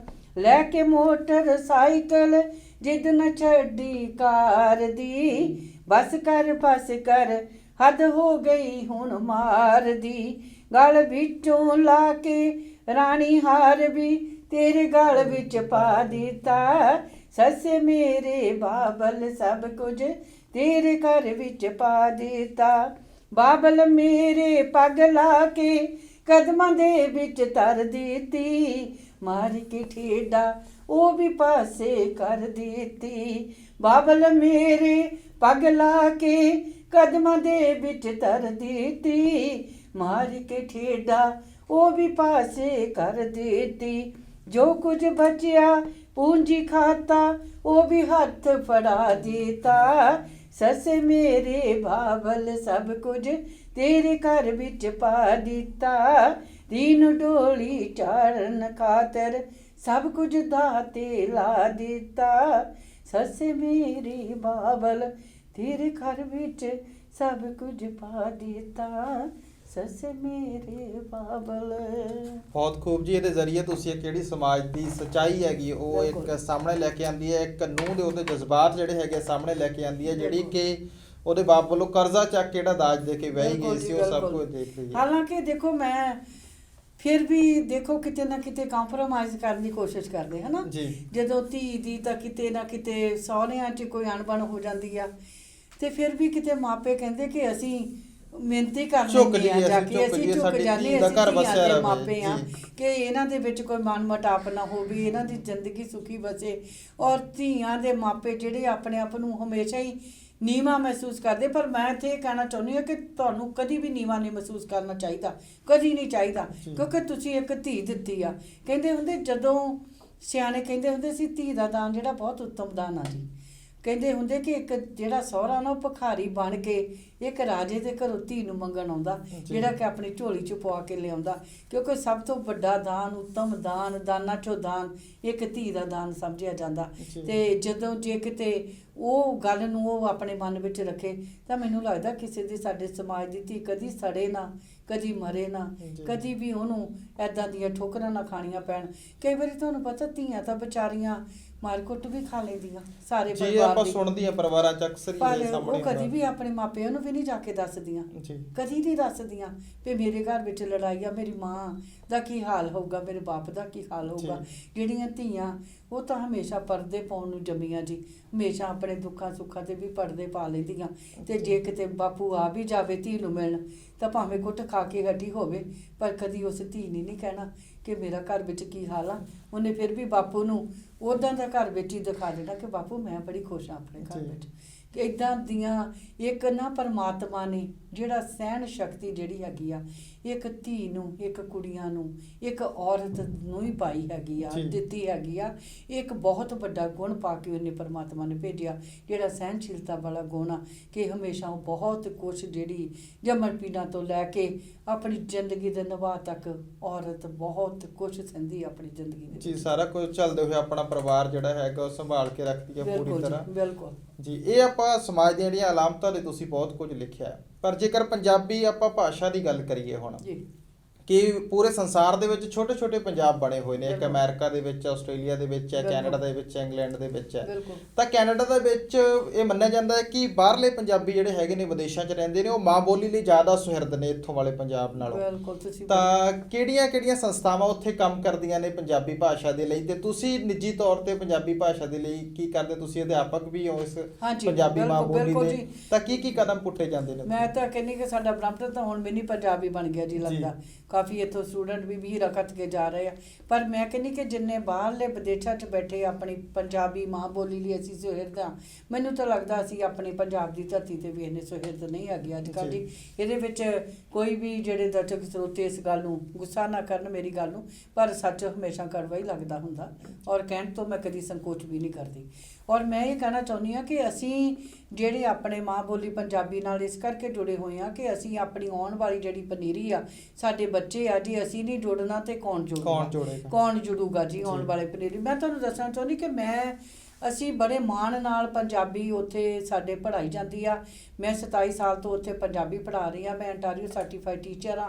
ਮੈਂ ਫੋਰੈਸਟ ਸਾਇੰਸ ਕਲੀਜੀਏਟ ਵਿੱਚ ਕਿਚਨਰ 'ਚ ਪੜ੍ਹਾਉਂਦੀ ਹਾਂ ਜੀ, ਤੇ ਮੈਨੂੰ ਬੜਾ ਮਾਣ ਮਹਿਸੂਸ ਆ। ਉੱਥੇ ਸਾਰੇ ਲੈਂਗੁਏਜ ਦੀਆਂ ਕਲਾਸਿਸ, ਇੰਟਰਨੈਸ਼ਨਲ ਲੈਂਗੁਏਜ ਟੀਚਰ ਦੀ ਜੋਬ ਆ, ਤੇ ਉੱਥੇ ਜਰਮਨ, ਫਾਰਸੀ, ਫਰੈਂਚ ਤੇ ਮੌਂਗ ਤੇ ਉਰਦੂ ਸਾਰੀਆਂ ਲੈਂਗੁਏਜ ਪੜ੍ਹਾਈਆਂ ਜਾਂਦੀਆਂ ਜੀ। ਪਰ ਮੈਂ ਤੁਹਾਨੂੰ ਇੱਕ ਇਹ ਗੱਲ ਆਪਣੇ ਦਰਸ਼ਕਾਂ ਸਰੋਤਿਆਂ ਨੂੰ ਦੱਸਣਾ ਚਾਹੁੰਦੀ ਕਿ ਮੇਰੀ ਕਲਾਸ 'ਚ 30-35 ਬੱਚੇ ਆ ਜੀ, ਜਿਹੜੇ ਨੌਨ ਪੰਜਾਬੀ ਆ, ਜਿਨ੍ਹਾਂ ਦੇ ਪਿਓ ਗੋਰੇ ਨੇ, ਮਾਵਾਂ ਪੰਜਾਬੀ ਆ, ਜਾਂ ਮਾਵਾਂ ਗੋਰੀਆਂ ਪਿਓ ਪੰਜਾਬੀ ਨੇ। ਉਹਨਾਂ ਬੱਚਿਆਂ ਦੇ ਤਾਦਾਦ 15 ਤੋਂ 20 ਲੈ ਕੇ ਮੇਰੀ ਕਲਾਸ ਵਿੱਚ ਆ ਜੀ, ਕਿ 9 ਵਜੇ ਸਕੂਲ ਲੱਗਦਾ, ਉਹ ਇੰਨੇ ਜ਼ਿਆਦਾ ਸੁਹਿਰਦ ਨੇ ਜੀ, ਉਹ 8:45 ਵਜੇ ਬੱਚਿਆਂ ਨੂੰ ਕਲਾਸ 'ਚ ਪਹੁੰਚਾ ਦਿੰਦੇ ਨੇ। ਮੈਂ ਤੁਹਾਨੂੰ ਇਹ ਵੀ ਦੱਸਦੀ, ਪਿੱਛੇ ਜੇ ਗੱਲ ਮੇਰੇ ਆਉਣ ਤੋਂ ਪਹਿਲਾਂ ਹਫ਼ਤੇ ਕੁ ਦੀ ਆ, ਤੇ ਉੱਥੇ ਬੜਾ ਵੱਡਾ ਸਟੋਰਮ ਆਉਣਾ ਸੀਗਾ, ਕੋਈ 15-20 ਸੈਂਟੀਮੀਟਰ 5.5 ਫੁੱਟ ਦੇ ਕਰੀਬ ਸਨੋ ਪਈ ਉਦੋਂ। ਤੇ ਮੈਨੂੰ ਸਾਡਾ ਸਕੂਲ ਨਾ ਮੋਸਟਲੀ ਜਦੋਂ ਸਟੋਰਮ ਆਉਂਦਾ ਤੇ ਕਦੀ ਬੋਰਡ ਵਾਲੇ ਜਿਹੜੇ ਨੇ ਉਹ ਆਪਣਾ ਦੇਖ ਕੇ ਵੈਦਰ ਨੂੰ ਤੇ ਉਹ ਬੰਦ ਕਰ ਦਿੰਦੇ ਨੇ, ਤੇ ਪਰ ਸਾਨੂੰ ਲਾਸਟ ਮਿੰਟ ਤੇ ਸਵੇਰੇ ਹੀ ਪਤਾ ਲੱਗਦਾ ਹੁੰਦਾ ਹਨਾ। ਪਰ ਮੈਂ ਕਿਚਨਰ 27 ਸਾਲ ਰਹੀ ਉੱਥੇ, ਮੇਰਾ ਵਿਆਹ ਹੋਇਆ ਤੇ ਲਾਗੇ ਟਾਊਨ ਆ ਟੋਰਾਂਟੋ ਦੇ, ਬਰੰਪਟਨ ਦੇ, ਪਰ ਅਸੀਂ 3 ਸਾਲ ਤੋਂ ਅਸੀਂ ਬਰੰਪਟਨ ਮੂਵ ਕਰ ਗਏ ਜੀ। ਤੇ ਪਰ ਮੈਂ ਉੱਥੇ ਟੀਚ ਕਰਨ ਉੱਥੇ ਜਾਂਦੀ, ਸਵੇਰੇ 7 ਵਜੇ ਚਲੇ ਜਾਂਦੀ ਹਾਂ, ਮੇਰੀ 9 ਵਜੇ ਕਲਾਸ ਸ਼ੁਰੂ ਹੁੰਦੀ, 9 to 12 ਜੀ। ਤੇ ਮੈਂ ਉੱਥੇ ਇੱਕ ਦਿਨ ਪਹਿਲਾਂ ਹੀ ਚੱਲ ਗਈ ਉੱਥੇ ਆਪਣੇ ਸ਼ਹਿਰ ਦੇ ਵਿੱਚ, ਤੇ ਮੈਂ ਕਿਹਾ ਚਲੋ ਕੋਈ ਨਹੀਂ, ਵੀ ਜੇ ਸਵੇਰੇ ਸਨੋ ਵੀ ਪੈ ਗਈ ਤਾਂ ਸਕੂਲ ਬੰਦ ਹੋਇਆ ਤਾਂ ਵੀ ਠੀਕ ਆ, ਨਹੀਂ ਤਾਂ ਨਹੀਂ ਸਵੇਰੇ ਮੈਂ ਕਿਹਾ ਥੋੜਾ ਮੁਸ਼ਕਲ ਹੋ ਜੂ। ਤੇ ਉਸ ਤੋਂ ਬਾਅਦ ਜਦੋਂ ਮੈਂ ਕਿਹਾ ਅੱਜ ਤੇ ਸਨੋ ਬਹੁਤ ਜ਼ਿਆਦਾ ਸ਼ੁਰੂ ਹੋ ਗਈ, ਮੈਂ ਪ੍ਰਿੰਸੀਪਲ ਆਪਣੀ ਮੇਰੀ ਸੀ ਕ੍ਰਿਸਟੀਨ, ਮੈਂ ਕਿਹਾ Christine the school is closed, she said no it's open। ਮੈਂ ਕਿਹਾ ਤੇ ਸਨੋ ਬੜੀ ਲੱਗ ਗਈ, ਤੇ ਸਨੋ 'ਚ ਹੀ ਸ਼ੁਰੂ ਹੋਇਆ। ਔਰ ਮੈਂ ਸੋਚਿਆ ਅੱਜ ਕਿਸੇ ਬੱਚੇ ਨੇ ਨਹੀਂ ਆਉਣਾ, ਮੈਂ ਲੱਗਦੀ ਜੀ 25 ਬੱਚੇ ਮੇਰੀ ਕਲਾਸ 'ਚ ਬੈਠੇ ਹੋਏ ਸੀ ਐਡੀ ਸਨੋ ਵਿੱਚ ਵੀ। ਮੈਂ ਤੁਹਾਨੂੰ ਇਹ ਕਹਿਣਾ ਚਾਹੁੰਦੀ ਕਿ ਮਾਂ ਪਿਓ ਇੰਨੇ ਸੁਹਿਰਦ ਨੇ ਕਿ ਇੰਨੇ ਬੈਡ ਵੈਦਰ ਦੇ ਵਿੱਚ ਵੀ ਆਪਣੇ ਬੱਚਿਆਂ ਨੂੰ ਆਪਣੀ ਮਾਂ ਬੋਲੀ ਪੰਜਾਬੀ ਸਿੱਖਣ ਵਾਸਤੇ ਉਹ ਲੈ ਕੇ ਆਉਂਦੇ ਨੇ। ਬਾਕੀ ਉੱਥੇ ਜੀ ਬਹੁਤ ਵਧੀਆ ਸਾਡੇ ਕੈਂਪ ਲੱਗਦੇ ਨੇ, ਜਦੋਂ ਛੁੱਟੀਆਂ ਹੁੰਦੀਆਂ ਬੱਚਿਆਂ ਨੂੰ ਗੁਰਦੁਆਰਿਆਂ 'ਚ ਵੀ ਪੰਜਾਬੀ ਪੜ੍ਹਾਈ ਜਾਂਦੀ ਛੁੱਟੀਆਂ 'ਚ। ਅਸੀਂ ਮੇਰੀਆਂ ਬੇਟੀਆਂ ਮੇਰੀਆਂ ਲਿਖੀਆਂ ਕਿਤਾਬਾਂ ਪੜ੍ਹਦੀਆਂ ਜੀ। 20 ਸਾਲ ਅਸੀਂ ਸਾਡੇ ਗੁਰੂ ਗ੍ਰੰਥ ਸਾਹਿਬ ਜੀ ਆਪਣੇ ਘਰ ਵਿੱਚ ਮਹਾਰਾਜ ਨੇ ਕਿਰਪਾ ਕਰਕੇ ਸੇਵਾ ਨਿਭਾਈ ਜੀ। ਤੇ ਬੇਟੀ ਕਲਾਸੀਕਲ ਕੀਰਤਨ ਕਰਦੀ, ਦੋਨੋਂ ਬੇਟੀਆਂ ਮੇਰੀਆਂ ਪੰਜਾਬੀ ਬਹੁਤ ਸੋਹਣਾ ਪੜ੍ਹਦੀਆਂ। ਤੇ ਜਿਹੜੀ ਛੋਟੀ ਬੇਟੀ ਆ, ਇੱਕ ਪੰਜਾਬੀ ਪੜ੍ਹਨ ਦਾ ਸਾਨੂੰ ਇਹ ਵੀ ਫਾਇਦਾ ਕਿ ਜਦੋਂ ਪਬਲਿਕ ਪਲੇਸਿਸ 'ਤੇ ਤੁਸੀਂ ਕੰਮ ਕਰਦੇ ਹੋ, ਜਿਵੇਂ ਬੈਂਕ 'ਚ ਕੰਮ ਕਰਨਾ, ਤੁਸੀਂ ਹਸਪੀਟਲ 'ਚ ਕੰਮ ਕਰ ਰਹੇ ਹੋ, ਜਾਂ ਤੁਸੀਂ ਏਅਰਪੋਰਟ 'ਤੇ ਕੰਮ ਕਰ ਰਹੇ ਹੋ, ਉੱਥੇ ਜਿੰਨੀਆਂ ਵੀ ਤੁਹਾਨੂੰ ਜ਼ਿਆਦਾ ਲੈਂਗੁਏਜ ਆਉਂਦੀਆਂ ਤੁਸੀਂ ਸਾਰਿਆਂ ਦੀ ਹੈਲਪ ਕਰਦੇ, ਤੇ ਮਲਟੀ ਲਿੰਗੁਅਲ ਕਰਕੇ ਤੁਹਾਨੂੰ ਜ਼ਿਆਦਾ ਜੌਬ ਜਿਹੜੀ ਆ ਉਹ ਵੀ ਬੜੀ ਆਸਾਨੀ ਨਾਲ ਮਿਲ ਜਾਂਦੀ ਆ। ਹੁਣ ਮੇਰੀ ਛੋਟੀ ਬੱਚੀ ਆ, ਤੇ ਬੇਟੀ ਨੇ ਉਹਦਾ ਕ੍ਰਿਮਨੋਲੋਜੀ ਤਾਂ ਪੋਲੀਟੀਕਲ ਸਾਇੰਸ ਦੀ ਡਿਗਰੀ ਕੀਤੀ ਯੂਨੀਵਰਸਿਟੀ ਟੋਰਾਂਟੋ ਤੋਂ, ਤੇ ਨਾਲ ਉਹਨੂੰ 6 ਲੈਂਗੁਏਜ ਆਉਂਦੀਆਂ ਜੀ। ਉਹਨੇ 97% ਪੰਜਾਬੀ 'ਚੋਂ ਕ੍ਰੈਡਿਟ ਲਿਆ, ਉਹਨੇ ਫਰੈਂਚ ਦਾ ਕ੍ਰੈਡਿਟ ਲਿਆ, ਉਹਨੇ ਸਪੈਨਿਸ਼ ਦਾ ਸੱਚ ਕ੍ਰੈਡਿਟ ਲਿਆ, ਤੇ ਇੰਗਲਿਸ਼ ਫਰੈਂਚ ਸਕੂਲ 'ਚ ਪੜ੍ਹਾਈ ਜਾਂਦੀ ਆ। ਨਾਲ ਉਹਨੇ ਹਿੰਦੀ ਤੇ ਉਰਦੂ ਉਹਨੂੰ ਆਉਂਦੀ ਆ ਜੀ। ਉਹਨੂੰ 6 ਲੈਂਗੁਏਜ ਆਉਂਦੀਆਂ, ਤੇ ਉਹ ਬੜਾ ਵਧੀਆ। ਜਿਹੜੀ ਵੀ ਕੋਈ ਹਿੰਦੀ 'ਚ ਗੱਲ ਕਰਨਾ ਚਾਹੁੰਦੀ, ਏਅਰਪੋਰਟ ਏਅਰ ਕੈਨੇਡਾ ਜਿਹੜਾ ਇਹ ਲਾਈਨ 'ਚ ਜੀ। ਕੰਮ ਕਰ ਰਹੀ ਆ, ਤੇ ਉਹ ਕਹਿੰਦੀ ਮੰਮੀ ਸਾਰੇ ਬੀਬੀਆਂ ਬਾਬੇ ਜਿਹੜੇ ਆਉਂਦੇ ਬੜੇ ਖੁਸ਼ ਹੁੰਦੇ ਵੀ ਪੁੱਤ ਤੂੰ ਤਾਂ ਬਹੁਤ ਸੋਹਣੀ ਪੰਜਾਬੀ ਬੋਲਦੀ ਆ। ਤੇ ਉਹ ਕਹਿੰਦੇ ਪੁੱਤ ਪੰਜਾਬ ਚੋਂ ਆਈ ਆ? ਕਹਿੰਦੀ ਨਹੀਂ, ਮੈਂ ਤਾਂ ਇੱਥੇ ਜੰਮੀ ਸੀ। ਤੇ ਉਹ ਮੈਂ ਤੁਹਾਨੂੰ ਇਹ ਗੱਲ ਦੱਸਣ ਦੀ ਇਹ ਗੱਲ ਹੁੰਦੀ ਕਿ ਸਾਨੂੰ ਬੜਾ ਮਾਣ ਮਹਿਸੂਸ ਆ, ਅਸੀਂ ਬੜੇ ਸੁਹਿਰਦ ਹਾਂ ਬੱਚਿਆਂ ਨੂੰ ਆ ਪੰਜਾਬੀ ਬੋਲੀ ਲਈ, ਪਰ ਇੱਥੇ ਨਹੀਂ ਹੈਗੀ ਉਹ ਗੱਲ। ਮੈਨੂੰ ਇਹ ਵੀ ਇੱਥੋਂ ਵੀ ਸੁਰਖੀਆਂ ਕਈ ਵਾਰੀ ਖਬਰਾਂ ਉੱਥੇ ਸੁਣਨ ਨੂੰ ਮਿਲਦੀਆਂ ਕਿ ਕਿਸੇ ਇੰਗਲਿਸ਼ ਸਕੂਲ ਦੇ ਵਿੱਚ ਬੱਚੇ ਨੇ ਅੱਜ ਪੰਜਾਬੀ ਪੜ੍ਹੀ ਆ, ਉੱਥੇ ਕੁੱਟਮਾਰ ਉਹਦੀ ਹੋਈ ਆ, ਜਾਂ ਜਿਹਨੂੰ ਪੰਜਾਬੀ 'ਚ ਜੁਰਮਾਨਾ ਗੱਲ ਤੱਕ ਕੀਤੀ ਵੀ ਲਾਇਆ ਜਾਂਦਾ ਤੇ ਉਹਨੂੰ ਵਾ। ਸਜ਼ਾ ਹੋਈ ਆ ਜੀ। ਤੇ ਨਾਲ ਜੁਰਮਾਨਾ। ਤੁਸੀਂ ਤਾਂ ਇੱਥੇ ਰਹਿੰਦੇ ਹੋ, ਪਰ ਮੈਂ ਇਹ ਕਹਿਣਾ ਚਾਹੁੰਦੀ ਹਾਂ ਕਿ ਠੀਕ ਆ, ਸਾਡੇ ਬੱਚੇ ਜਿਹੜੇ ਨੇ ਵੀ ਹੀਰਾਂ ਘੱਤ ਕੇ ਤੁਹਾਨੂੰ ਪਤਾ ਸਟੂਡੈਂਟ ਜਾ ਰਹੇ ਜੀ, ਨੇ ਹੁਣ ਬਹੁਤ ਬਾਹਰ, ਵੱਡੀ ਗਿਣਤੀ 'ਚ ਜਾ ਰਹੇ ਤੇ ਨੇ। ਬੜੀ ਵੱਡੀ ਗਿਣਤੀ 'ਚ ਜਾ ਰਹੇ। ਉਹ ਇੰਗਲਿਸ਼ ਉਹਨਾਂ ਦੇ ਮਨਾਂ 'ਚ ਬਸੀ ਹੋਈ ਆ ਇੱਥੇ, ਹਨਾ। ਪਰ ਇੰਗਲਿਸ਼ ਸਿੱਖੋ, ਮੈਂ ਇਹ ਨਹੀਂ ਕਹਿੰਦੀ, ਜਿੱਦਾਂ ਵੱਧ ਤੋਂ ਵੱਧ ਤੁਸੀਂ ਭਾਸ਼ਾਵਾਂ ਸਿੱਖੋ, ਭਾਸ਼ਾਵਾਂ ਸਿੱਖਣ 'ਚ ਕੋਈ ਹਰਜ ਨਹੀਂ ਹੈਗਾ, ਪਰ ਜਿਹੜੀ ਆਪਣੀ ਮਾਂ ਬੋਲੀ, ਤੁਹਾਡੀ ਮਾਂ ਦੀ ਬੋਲੀ ਹੈ ਨਾ, ਉਦੋਂ ਆਪਣੇ ਤੋਂ ਕਦੀ ਨਾ ਵਿਸਾਰੋ। ਸਾਨੂੰ ਹੁਣ ਇਹ ਮਾਣ ਆ ਕਿ ਜਿਹੜੀ ਸਾਡੀ ਤੀਜੀ ਚੌਥੀ ਜਨਰੇਸ਼ਨ ਆ ਉਹ ਪੰਜਾਬੀ ਤੇ, ਇੱਕ ਇੱਥੇ ਨਹੀਂ ਹੈਗਾ ਜੀ ਗੁਰਿੰਦਰ ਜੀ, ਉੱਥੇ ਇਹ ਵੀ ਹੈਗਾ ਕਿ ਸਾਡੇ ਜਿਹੜੇ ਸੜਕਾਂ ਦੇ ਨਾਮ ਨੇ, ਹੁਣੇ ਆਪਾਂ 550ਵਾਂ ਗੁਰੂ ਨਾਨਕ ਦੇਵ ਜੀ ਦਾ ਮਨਾਇਆ, ਤੇ ਗੁਰੂ ਨਾਨਕ ਸਟਰੀਟ ਰੋਡ ਦਾ ਨਾਂ ਰੱਖਿਆ ਜੀ, ਉੱਥੇ ਰੱਖਿਆ, ਉਦਘਾਟਨ ਕੀਤਾ ਆਪਣੇ ਸਾਡੇ ਜਿਹੜੇ ਕਾਉਂਸਲਰ ਸੀਗੇ ਉਹਨਾਂ ਨੇ। ਹੁਣ ਗੁਰਦੁਆਰਾ ਗੇਟ ਆ, ਡਿਕਸੀ ਗੁਰਦੁਆਰਾ, ਉਹਦਾ ਖਾਲਸਾ ਰੋਡ ਆ। ਸੋ ਇਹ ਫਿਰ ਸਾਡੇ ਲਈ ਇਹ ਪ੍ਰਾਪਤੀਆਂ ਆ ਬਹੁਤ ਵੱਡੀਆਂ ਪੰਜਾਬੀਆਂ ਦੀਆਂ। ਤੇ ਉੱਥੇ ਇੱਕ ਅਸੀਂ ਜਿੱਦਾਂ ਸਾਡੀਆਂ ਸਾਹਿਤ ਸਭਾਵਾਂ ਪੰਜਾਬੀ ਨਾਲ ਜੁੜੀਆਂ ਹੋਈਆਂ, ਬਾਕੀ ਸਾਡਾ ਉੱਥੇ ਰੰਗ ਮੰਚ ਜਿਹੜਾ ਆ, ਭੂਮੀਕਰਮ ਜਿਹੜਾ ਸਟੇਜ ਤੋਂ ਆ, ਵੱਖਰੇ ਵੱਖਰੇ ਤਰ੍ਹਾਂ ਦੇ ਨਾਟਕ ਖੇਡੇ ਜਾਂਦੇ ਆ। ਹੁਣੇ ਅਸੀਂ ਸਾਕਾ ਸਰਹੰਦ ਮਾਤਾ ਗੁਜਰੀ ਦਾ, ਨਿਰਮਲ ਜੌੜਾ ਜੀ ਦਾ ਲਿਖਿਆ ਹੋਇਆ ਅਸੀਂ ਡਰਾਮਾ ਖੇਡਿਆ ਜੀ। 800 ਬੰਦਾ ਸੀਗਾ ਰੋਜ਼ ਥੀਏਟਰ ਦੇ ਵਿੱਚ, ਤੇ ਜਿਹੜੇ 25 ਬੱਚੇ ਉੱਥੇ ਦੇ ਜੰਮੇ ਪਲੇ ਸੀ ਉਹਨਾਂ ਨੇ ਸਾਡੇ ਨਾਲ ਸਟੇਜ 'ਤੇ ਪਰਫਾਰਮ ਕੀਤਾ ਸੀਗਾ। ਸਾਡੇ ਲਈ ਬੜੀ ਵੱਡੀ ਗੱਲ ਆ ਕਿ ਉਹ ਬੱਚਿਆਂ ਨੂੰ ਅਸੀਂ ਜਦੋਂ ਨਾਲ ਜੋੜ ਕੇ ਰੱਖਾਂਗੇ ਤਾਂ ਕਦੀ ਨਹੀਂ ਹੋ ਸਕਦਾ, ਭਾਵੇਂ ਉਹ ਕੈਨੇਡਾ ਦੇ ਜੰਮੇ ਪਲੇ ਬੱਚੇ ਨੇ, ਕਿ ਕਦੀ ਆਪਣੀ ਮਾਂ ਬੋਲੀ ਨੂੰ ਉਹ ਭੁੱਲਣਗੇ, ਉਹ ਹਮੇਸ਼ਾ ਨਾਲ ਲੈ ਕੇ ਚੱਲਣਗੇ। ਪਰ ਸਾਡੇ 18 MPs 18 ਤੋਂ ਵੱਧ ਸਾਡੇ ਪਾਰਲੀਮੈਂਟ ਹਿਲ 'ਚ ਆਟਵਾ 'ਚ ਬੈਠੇ ਨੇ ਪੰਜਾਬੀ ਮੂਲ ਦੇ, ਤੇ ਸਾਡੇ ਲਈ ਕਿੰਨੀ ਮਾਣ ਵਾਲੀ ਗੱਲ ਆ। ਅਸੀਂ ਤਾਂ ਤੀਜੀ ਭਾਸ਼ਾ ਪਾਰਲੀਮੈਂਟ ਹਿਲ 'ਚ ਪੰਜਾਬੀ ਕਰ ਦਿੱਤੀ ਜੀ ਤੀਜੇ ਨੰਬਰ ਤੇ ਜਿਹੜੀ ਕਿ ਇੱਥੇ ਦਿਨੋਂ ਦਿਨ ਮੈਨੂੰ ਲੱਗਦਾ ਭਈ ਬਹੁਤਾ ਲੋਕੀ ਸ਼ਾਨ ਜੇ ਸਮਝਦੇ ਨੇ, ਇੱਥੇ ਤਾਂ ਇਹ ਵੀ ਕਹਿੰਦੇ ਜੀ ਇਹ ਤਾਂ ਪੇਂਡੂ ਬੋਲੀ ਆ ਪੰਜਾਬੀ, ਇਹ ਤਾਂ ਗਵਾਰਾਂ ਦੀ ਆ, ਇਹ ਕਿਹੜੀ ਭਾਸ਼ਾ ਹੋ ਗਈ। ਪਰ ਮੈਂ ਇਹ ਕਹਿੰਦੀ ਹਾਂ ਕਿ ਇਹ ਬੋਲੀ ਵਿੱਚ ਜਿੰਨਾ ਸਾਡੀ ਇਹ ਬੋਲੀ ਸੱਭਿਆਚਾਰਾਂ ਦੀ ਆ, ਇਹ ਗਵਾਰਾਂ ਦੀ ਨਹੀਂ, ਇਹ ਤਾਂ ਸਾਡੇ ਗੁਰੂਆਂ ਦੀ ਬੋਲੀ ਆ, ਤੇ ਇਹਨੂੰ ਤਾਂ ਕਦੀ ਸਾਨੂੰ ਅੱਗੋਂ ਪਸਾਰਨਾ ਹੀ ਨਹੀਂ ਚਾਹੀਦਾ। ਸੋ ਇਸ ਕਰਕੇ ਜਿਹੜੇ ਲੋਕ ਨੇ ਇੱਥੇ, ਮੈਂ ਕਹਿੰਦੀ ਕਿ ਆਪਣੇ ਬੱਚਿਆਂ ਨੂੰ ਅੰਗਰੇਜ਼ੀ ਸਿਖਾਓ, ਬਾਹਰ ਭੇਜਣਾ, ਪਰ ਪੰਜਾਬੀ ਨਾਲੋਂ ਟੁੱਟਣ ਨਾ ਦੇਵੋ, ਕਿਉਂਕਿ ਅਸੀਂ ਉੱਥੇ ਬੈਠੇ ਜੇ ਚਿੰਤਤ ਆ ਆਪਣੀ ਪੰਜਾਬੀ ਲਈ, ਤਾਂ ਜਿਹੜੇ ਇੱਥੇ ਪੰਜਾਬ 'ਚ ਬੈਠੇ ਆ ਉਹਨਾਂ ਨੂੰ ਵੀ ਉਨਾ ਹੀ ਚਿੰਤਤ ਹੋਣਾ ਚਾਹੀਦਾ। ਬਾਕੀ ਮੈਂ ਤੁਹਾਨੂੰ ਇਹ ਦੱਸਣਾ ਚਾਹੁੰਦੀ ਹਾਂ ਕਿ ਜਿਹੜੀ ਪੰਜਾਬੀ ਆ ਨਾ, ਇੱਕ ਕੰਟਰੀ ਦੇ ਵਿੱਚ ਇਹ ਗੱਲ ਕਹਿੰਦੇ ਨੇ ਕਿ ਜੇ ਕਿਸੇ ਨੂੰ ਉਹਨਾਂ ਨੇ ਸਰਾਫ ਦੇਣਾ ਹੋਵੇ ਜਾਂ ਕਰਜ਼ ਕਰਨਾ ਕਿ ਤੈਨੂੰ ਤੇਰੀ ਮਾਂ ਬੋਲੀ ਭੁੱਲ ਜਾਏ, ਸੋ ਇਸ ਕਰਕੇ ਇਹ ਤੋਂ ਵੱਡਾ ਹੋਰ ਕਿਹੜਾ ਕਰਜ਼ ਹੋ ਸਕਦਾ, ਕਿਹੜਾ ਸਰਾਫ ਹੋ ਸਕਦਾ।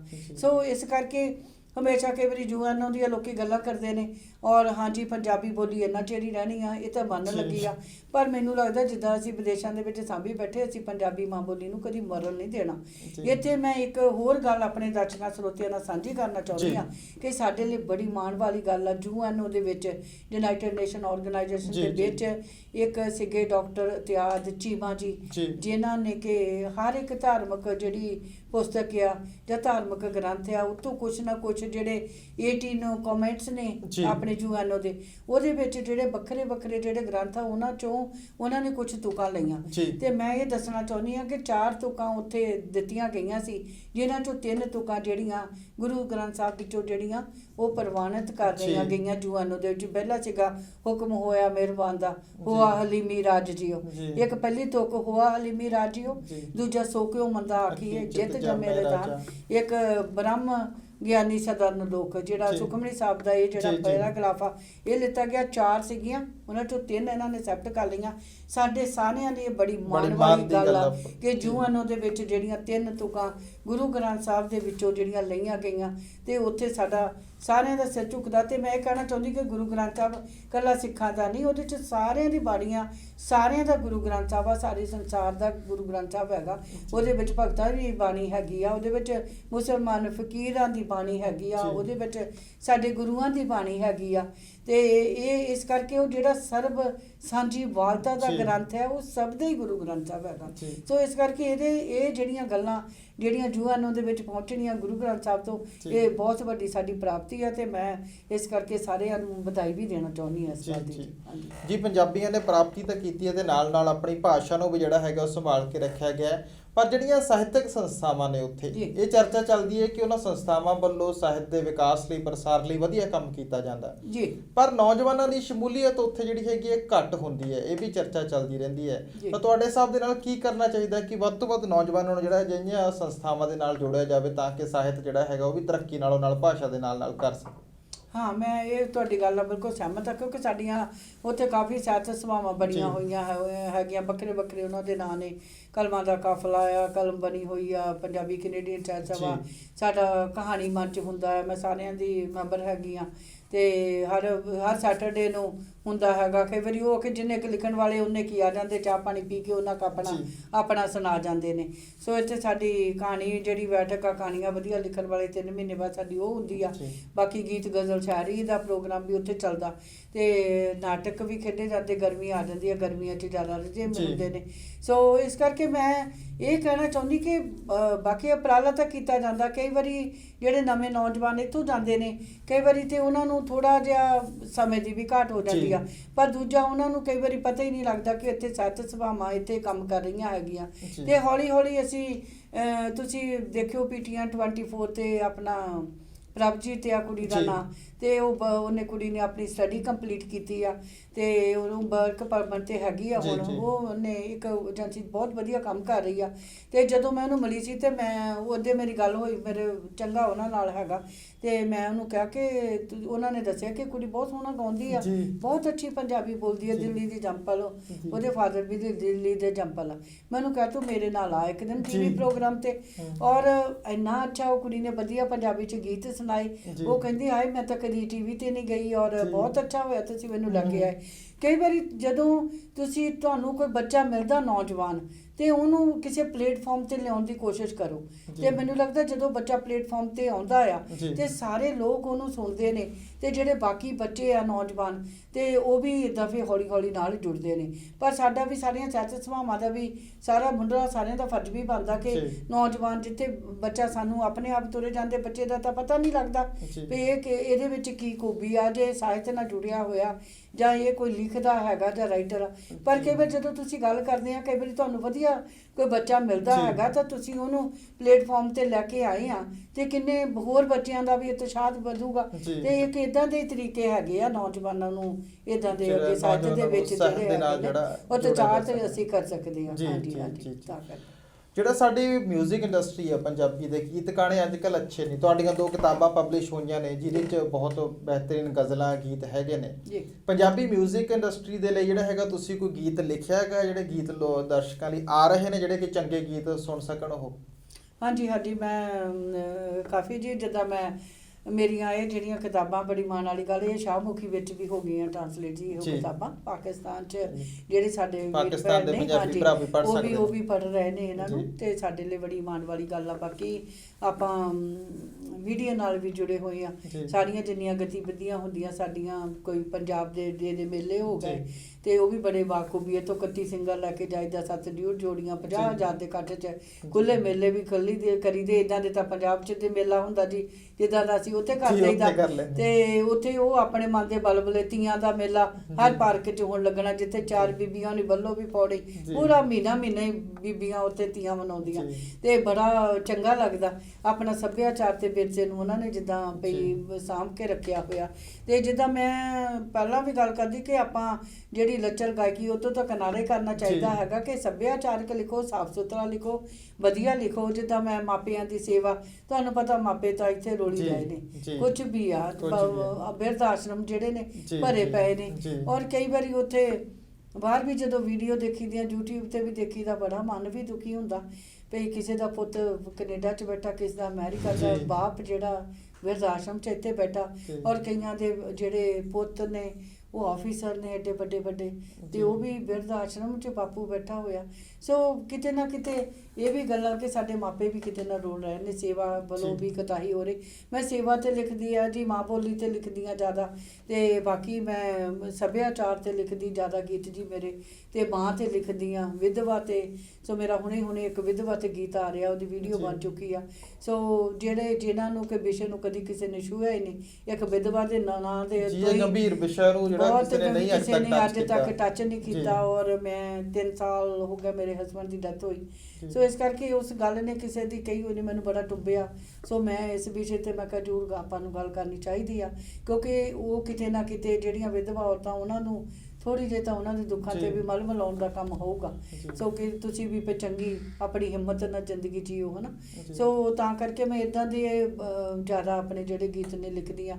ਅਤੇ ਕਈ ਵਾਰੀ ਕੋਈ ਸਮਾਜਿਕ ਜਿਹੜੀਆਂ ਬੁਰਾਈਆਂ ਹੁੰਦੀਆਂ ਉਹਨਾਂ 'ਤੇ ਲਿਖੀਦਾ ਜੀ, ਮਾਂ ਬੋਲੀ 'ਤੇ। ਫਿਰ ਮਾਏ ਮੇਰੇ ਹਿੱਸੇ ਦੀਆਂ ਕਿੱਥੇ ਗਈਆਂ ਲੋਰੀਆਂ, ਤਾਈਓ ਜੱਗ ਵਿੱਚ ਧੀਆਂ ਰਹੀਆਂ ਥੋੜ੍ਹੀਆਂ। ਸੋ ਮੈਂ ਇੱਕ ਪ੍ਰੋਗਰਾਮ 2 ਗੱਲਾਂ ਤੇਰੀਆਂ 2 ਮੇਰੀਆਂ PTN 24 'ਤੇ ਪ੍ਰੋਗਰਾਮ ਸ਼ੁਰੂ ਕੀਤਾ। ਔਰ ਉੱਥੇ ਮੈਂ ਹਮੇਸ਼ਾ ਜਿਹੜੀਆਂ ਲੋਰੀਆਂ ਉਹ ਤਾਂ ਪੁੱਤਾਂ ਦੇ ਹਿੱਸੇ ਆਈਆਂ ਨਾ। ਕਦੀ ਦੇਖ ਲਓ ਪੁਰਾਣਾ ਇਤਿਹਾਸ, ਧੀ ਦੇ ਹਿੱਸੇ ਦਾ ਕੋਈ ਲੋਰੀ ਨਹੀਂ ਹੈ, ਕੋਈ ਲੋਰੀ ਅੱਜ ਤੱਕ ਕਿਸੇ ਮਾਂ ਨੇ ਕਿਸੇ ਧੀ ਨੂੰ ਲੋਰੀ ਨਹੀਂ ਦਿੱਤੀ। ਔਰ ਹਮੇਸ਼ਾ ਪੁੱਤ ਨੂੰ ਲੋਰੀਆਂ ਦਿੱਤੀਆਂ, ਪੁੱਤ ਨੂੰ ਅੰਦਰ ਵੜ ਕੇ ਦੁੱਧ ਪਿਲਾਇਆ, ਮੱਖਣ ਖਿਲਾਇਆ। ਕਦੀ ਧੀ ਨੂੰ ਤਾਂ ਚਾਹੀ ਨਸੀਬ ਹੋਈ ਸਾਡੀ ਨੂੰ। ਔਰ ਮੈਂ ਇਹ ਕਹਿਣਾ ਚਾਹੁੰਦੀ ਕਿ ਉਦੋਂ ਸਾਡਾ ਜਿਹੜਾ ਮਰਦ ਪ੍ਰਧਾਨ ਸਮਾਜ ਹੁੰਦਾ ਸੀ ਪੁਰਾਣਾ ਸਮਾਂ, ਹੁਣ ਤਾਂ ਸਮਾਂ ਬਦਲ ਗਿਆ ਜੀ। ਧੀਆਂ ਪੁੱਤਾਂ 'ਚ ਬੜੀ ਵਧੀਆ ਪਾਲਣ ਪੋਸ਼ਣ ਹੋ ਰਿਹਾ, ਵਧੀਆ ਤਰੀਕੇ ਨਾਲ ਪਾਲੀਆਂ ਜਾਂਦੀਆਂ। ਔਰ ਉਦੋਂ ਇਹ ਹੁੰਦਾ ਸੀਗਾ ਕਿ ਇਹਨੇ ਤਾਂ ਖੇਤਾਂ 'ਚ ਜਾ ਕੇ ਕੰਮ ਕਰਨਾ ਪੁੱਤਰ ਨੇ ਫਾਦਰ ਦੇ ਨਾਲ, ਇਹਨੂੰ ਤਕੜਾ ਕਰੋ, ਇਹਨੂੰ ਜ਼ਿਆਦਾ ਖਿਲਾਓ, ਧੀ ਨੇ ਤਾਂ ਘਰ ਦਾ ਹੀ ਕੰਮ ਕਰਨਾ। ਤਾਂ ਇੱਕ ਕਿਤੇ ਨਾ ਕਿਤੇ ਇਹ ਵੀ ਕਾਰਨ ਸੀਗਾ ਕਿ ਜਿਹੜਾ ਧੀ ਨੂੰ ਉੱਦਾਂ ਦੀ ਖੁਰਾਕ ਨਹੀਂ ਦਿੱਤੀ ਜਾਂਦੀ ਸੀ ਜਿੱਦਾਂ ਦੀ ਕਿ ਪੁੱਤਰ ਨੂੰ ਖਿਲਾਈ ਜਾਂਦੀ ਸੀਗੀ। ਅਤੇ ਮੈਂ ਹਮੇਸ਼ਾ ਕਹਿੰਦੀ ਹੁੰਦੀ ਕਿ ਆਪਾਂ ਜਿਹੜੇ ਸਮਾਜ ਵਾਲੇ ਉਹ ਧੀਆਂ ਲਈ ਲੋਰੀਆਂ ਜ਼ਰੂਰ ਲਿਖੋ, ਕੋਈ ਨਾ ਕੋਈ ਲੋਰੀ ਆਪਾਂ ਧੀ ਨੂੰ ਹੁਣ ਜ਼ਰੂਰ ਦਿਆ ਕਰੀਏ ਕਿ ਜਿਹੜੀਆਂ ਧੀਆਂ ਨਾ ਉਹ ਪੁਰਾਣੇ ਸਮੇਂ 'ਚ ਵਾਂਝੀਆਂ ਰਹਿ ਗਈਆਂ ਲੋਰੀਆਂ ਤੋਂ। ਸੋ ਮੈਂ ਕੁਛ ਲੋਰੀਆਂ ਧੀਆਂ ਦੇ 'ਤੇ ਲਿਖ ਦਿੰਦੀ ਹੁੰਦੀ ਹਾਂ। ਸੋ ਕੁਛ ਨਾ ਕੁਛ ਜਿਹੜਾ ਸਮਾਜਿਕ ਵਿਸ਼ਾ ਜਿਹੜਾ ਹੈਗਾ ਜਾਂ ਸਮਾਜਿਕ ਬੁਰਾਈਆਂ ਹੈਗੀਆਂ ਉਹਨਾਂ ਦੇ ਉੱਤੇ ਜ਼ਿਆਦਾ ਮੈਂ ਫੋਕਸ ਕਰਦੀ ਹਾਂ ਵੀ ਕੋਈ ਨਾ ਕੋਈ ਜਿਹੜਾ ਭਰੂਣ ਹੱਤਿਆ ਹੋ ਗਈ, ਕੋਈ ਗੰਭੀਰ ਵਿਸ਼ਾ ਜਿੱਦਾਂ ਹੈਗਾ, ਅਤੇ ਸੇਵਾ ਅਤੇ ਮਾਪਿਆਂ ਦੀ ਸੇਵਾ ਕਰਕੇ ਤੂੰ ਸੁੱਖ ਪਾਵੇਂਗਾ, ਕਰਕੇ ਦੁੱਖ ਸੁੱਖ ਨਾਲ ਉਹਨਾਂ ਦੇ ਭਵਜਲਤਾ ਜਾਵੇਂਗਾ। ਸੋ ਉਹ ਮੈਂ ਗੀਤ ਲਿਖਿਆ ਸੀਗਾ ਜੀ। ਸੋ ਕਿਹੜੇ ਗਾਇਕ ਦੀ ਆਵਾਜ਼ 'ਚ ਆ ਰਿਹਾ ਗੀਤ ਤੁਹਾਡਾ? ਮੇਰਾ ਗੀਤ ਜੀ ਜਸੀਤ ਧਨੌਲਾ ਜਿਹੜੇ ਨੇ ਉਹਨਾਂ ਨੇ ਵਿਧਵਾ 'ਤੇ ਮੇਰਾ ਗੀਤ ਗਾਇਆ ਜੀ, ਅਤੇ ਬੜਾ ਅੱਛਾ। ਅਤੇ ਅਸੀਂ ਬਹੁਤ ਛੇਤੀ ਜਲਦ ਰਿਲੀਜ਼ ਕਰਾਂਗੇ। ਇੱਕ ਮਾਂ 'ਤੇ ਅਸੀਂ ਗੀਤ ਆ ਰਿਹਾ, ਅਤੇ ਨਾਲ ਇਹਦੀ ਵੀਡੀਓ ਬਣ ਗਈ ਵਿਧਵਾ ਵਾਲੀ। ਅਤੇ ਤਾਂ ਕਰਕੇ ਫਿਰ ਕਿਉਂਕਿ ਇਹ ਇੱਕ ਨਵਾਂ ਵਿਸ਼ਾ ਆ, ਪੁਰਾਣੇ ਸਮੇਂ ਦੇ ਵਿੱਚ ਇਸ ਵਿਸ਼ੇ ਨੂੰ ਕਿਸੇ ਨੇ ਟੱਚ ਨਹੀਂ ਕੀਤਾ ਸੀ। ਬੜਾ ਗੰਭੀਰ ਵਿਸ਼ਾ, ਬੜਾ ਗੰਭੀਰ ਆ, ਕਿਉਂਕਿ ਹਰ ਇੱਕ ਬੰਦਾ ਸੋਚਦਾ ਵੀ ਨਹੀਂ ਇਹ ਕੀ ਗੱਲ ਹੋਈ। ਪਰ ਜਦੋਂ ਇਸ ਨੂੰ ਤੁਸੀਂ ਕਿਸੇ ਦੇ ਨਾਲ ਸਾਂਝਾ ਕਰਦੇ ਹੋ ਅਤੇ ਜਦੋਂ ਗੱਲ ਵੀ ਕਰਦੇ ਹੋ ਤਾਂ ਕੋਈ ਕਹਿੰਦਾ ਮੇਰੀ ਮਾਂ ਵਿਧਵਾ, ਮੇਰੀ ਭੈਣ ਵਿਧਵਾ, ਮੇਰੇ ਕੋਈ ਨਾ ਕੋਈ ਚਾਚੀ, ਕੋਈ ਤਾਈ ਭਰਜਾਈ, ਕਿਸੇ ਦੇ ਨਾਲ ਕੁਛ ਨਾ ਕੁਛ ਇਹ ਜਿਹੜਾ ਰਿਸ਼ਤਾ ਆ ਇਹ ਜੁੜਿਆ ਹੁੰਦਾ ਇਸ ਨਾਂ ਦਾ। ਮੈਂ ਇਹ ਕਹਿਣਾ ਚਾਹੁੰਦੀ ਹਾਂ ਕਿ ਸਾਡੇ ਸਮਾਜ ਵਿੱਚ ਵਿਧਵਾ ਨੂੰ ਵੀ ਉਸੇ ਨਜ਼ਰ ਨਾਲ ਦੇਖੋ ਜਿੱਦਾਂ ਤੁਸੀਂ ਬਾਕੀ ਔਰਤਾਂ ਨੂੰ ਦੇਖਦੇ ਹੋ। ਵਿਧਵਾ ਦਾ ਵੀ ਦਿਲ ਉਹੀ ਆ, ਵਿਧਵਾ ਵੀ ਉੱਦਾਂ ਦੀ ਔਰਤ ਹੁੰਦੀ ਆ। ਕਦੀ ਉਹਨੂੰ ਸਗਾ 'ਤੇ ਇਹ ਮਹਿਸੂਸ ਹੀ ਨਾ ਹੋਣ ਦਿਓ ਕਿ ਉਹਦੇ ਇਕੱਲਾ ਪਾਣੇ ਆ ਜਾਂ ਕਿੱਦਾਂ ਉਹਦੇ ਜੀਵਨ ਸਾਥੀ ਜਾ ਚੁੱਕਿਆ ਆ।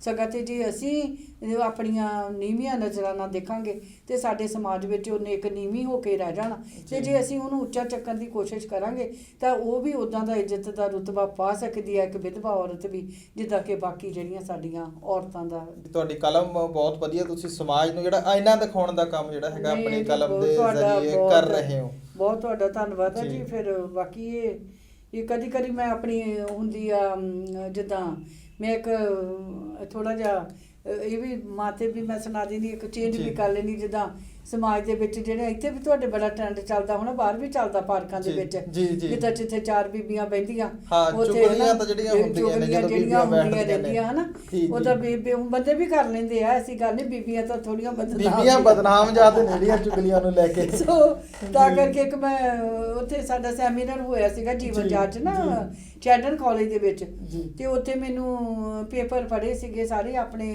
ਡਾਕਟਰ ਦੀਪਕ ਮੋਹਨ ਜੀ ਗਏ ਸੀ, ਸਤੀਸ਼ ਵਰਮਾ ਜੀ, ਤੇ ਕਾਫੀ ਜਾਣੇ ਗਏ ਸੀ ਤੇ ਕਾਫੀ ਜਿਹੜੇ ਸਕਾਲਰ ਦੇ ਪੇਪਰ ਪੜ੍ਹੇ ਸੀ ਜੀ। ਤੇ ਮੇਰੀ ਵੀ ਗੱਲ ਹੋਈ, ਉਹ ਜਿਹਨਾਂ ਨੇ ਜੀਵਨ ਜਾਂਚ ਕਰਾਇਆ ਕੁਦਰਤੀ, ਉਹ ਕਹਿੰਦੇ ਉਹ ਮੈਨੂੰ ਨਾ ਬੜੇ ਮਾਣ ਨਾਲ ਪ੍ਰਧਾਨ ਜੀ ਕਹਿੰਦੇ ਹੁੰਦੇ, ਜੀ। ਕਹਿੰਦੇ ਪ੍ਰਧਾਨ ਜੀ ਹਾਂਜੀ। ਮੈਂ ਕਿਹਾ ਕਹਿੰਦੇ 2 ਹੀ ਵਿਸ਼ੇ ਰਹਿ ਗਏ ਵੀ ਤੁਸੀਂ ਪੇਪਰ ਲਿਖ ਲਓਗੇ?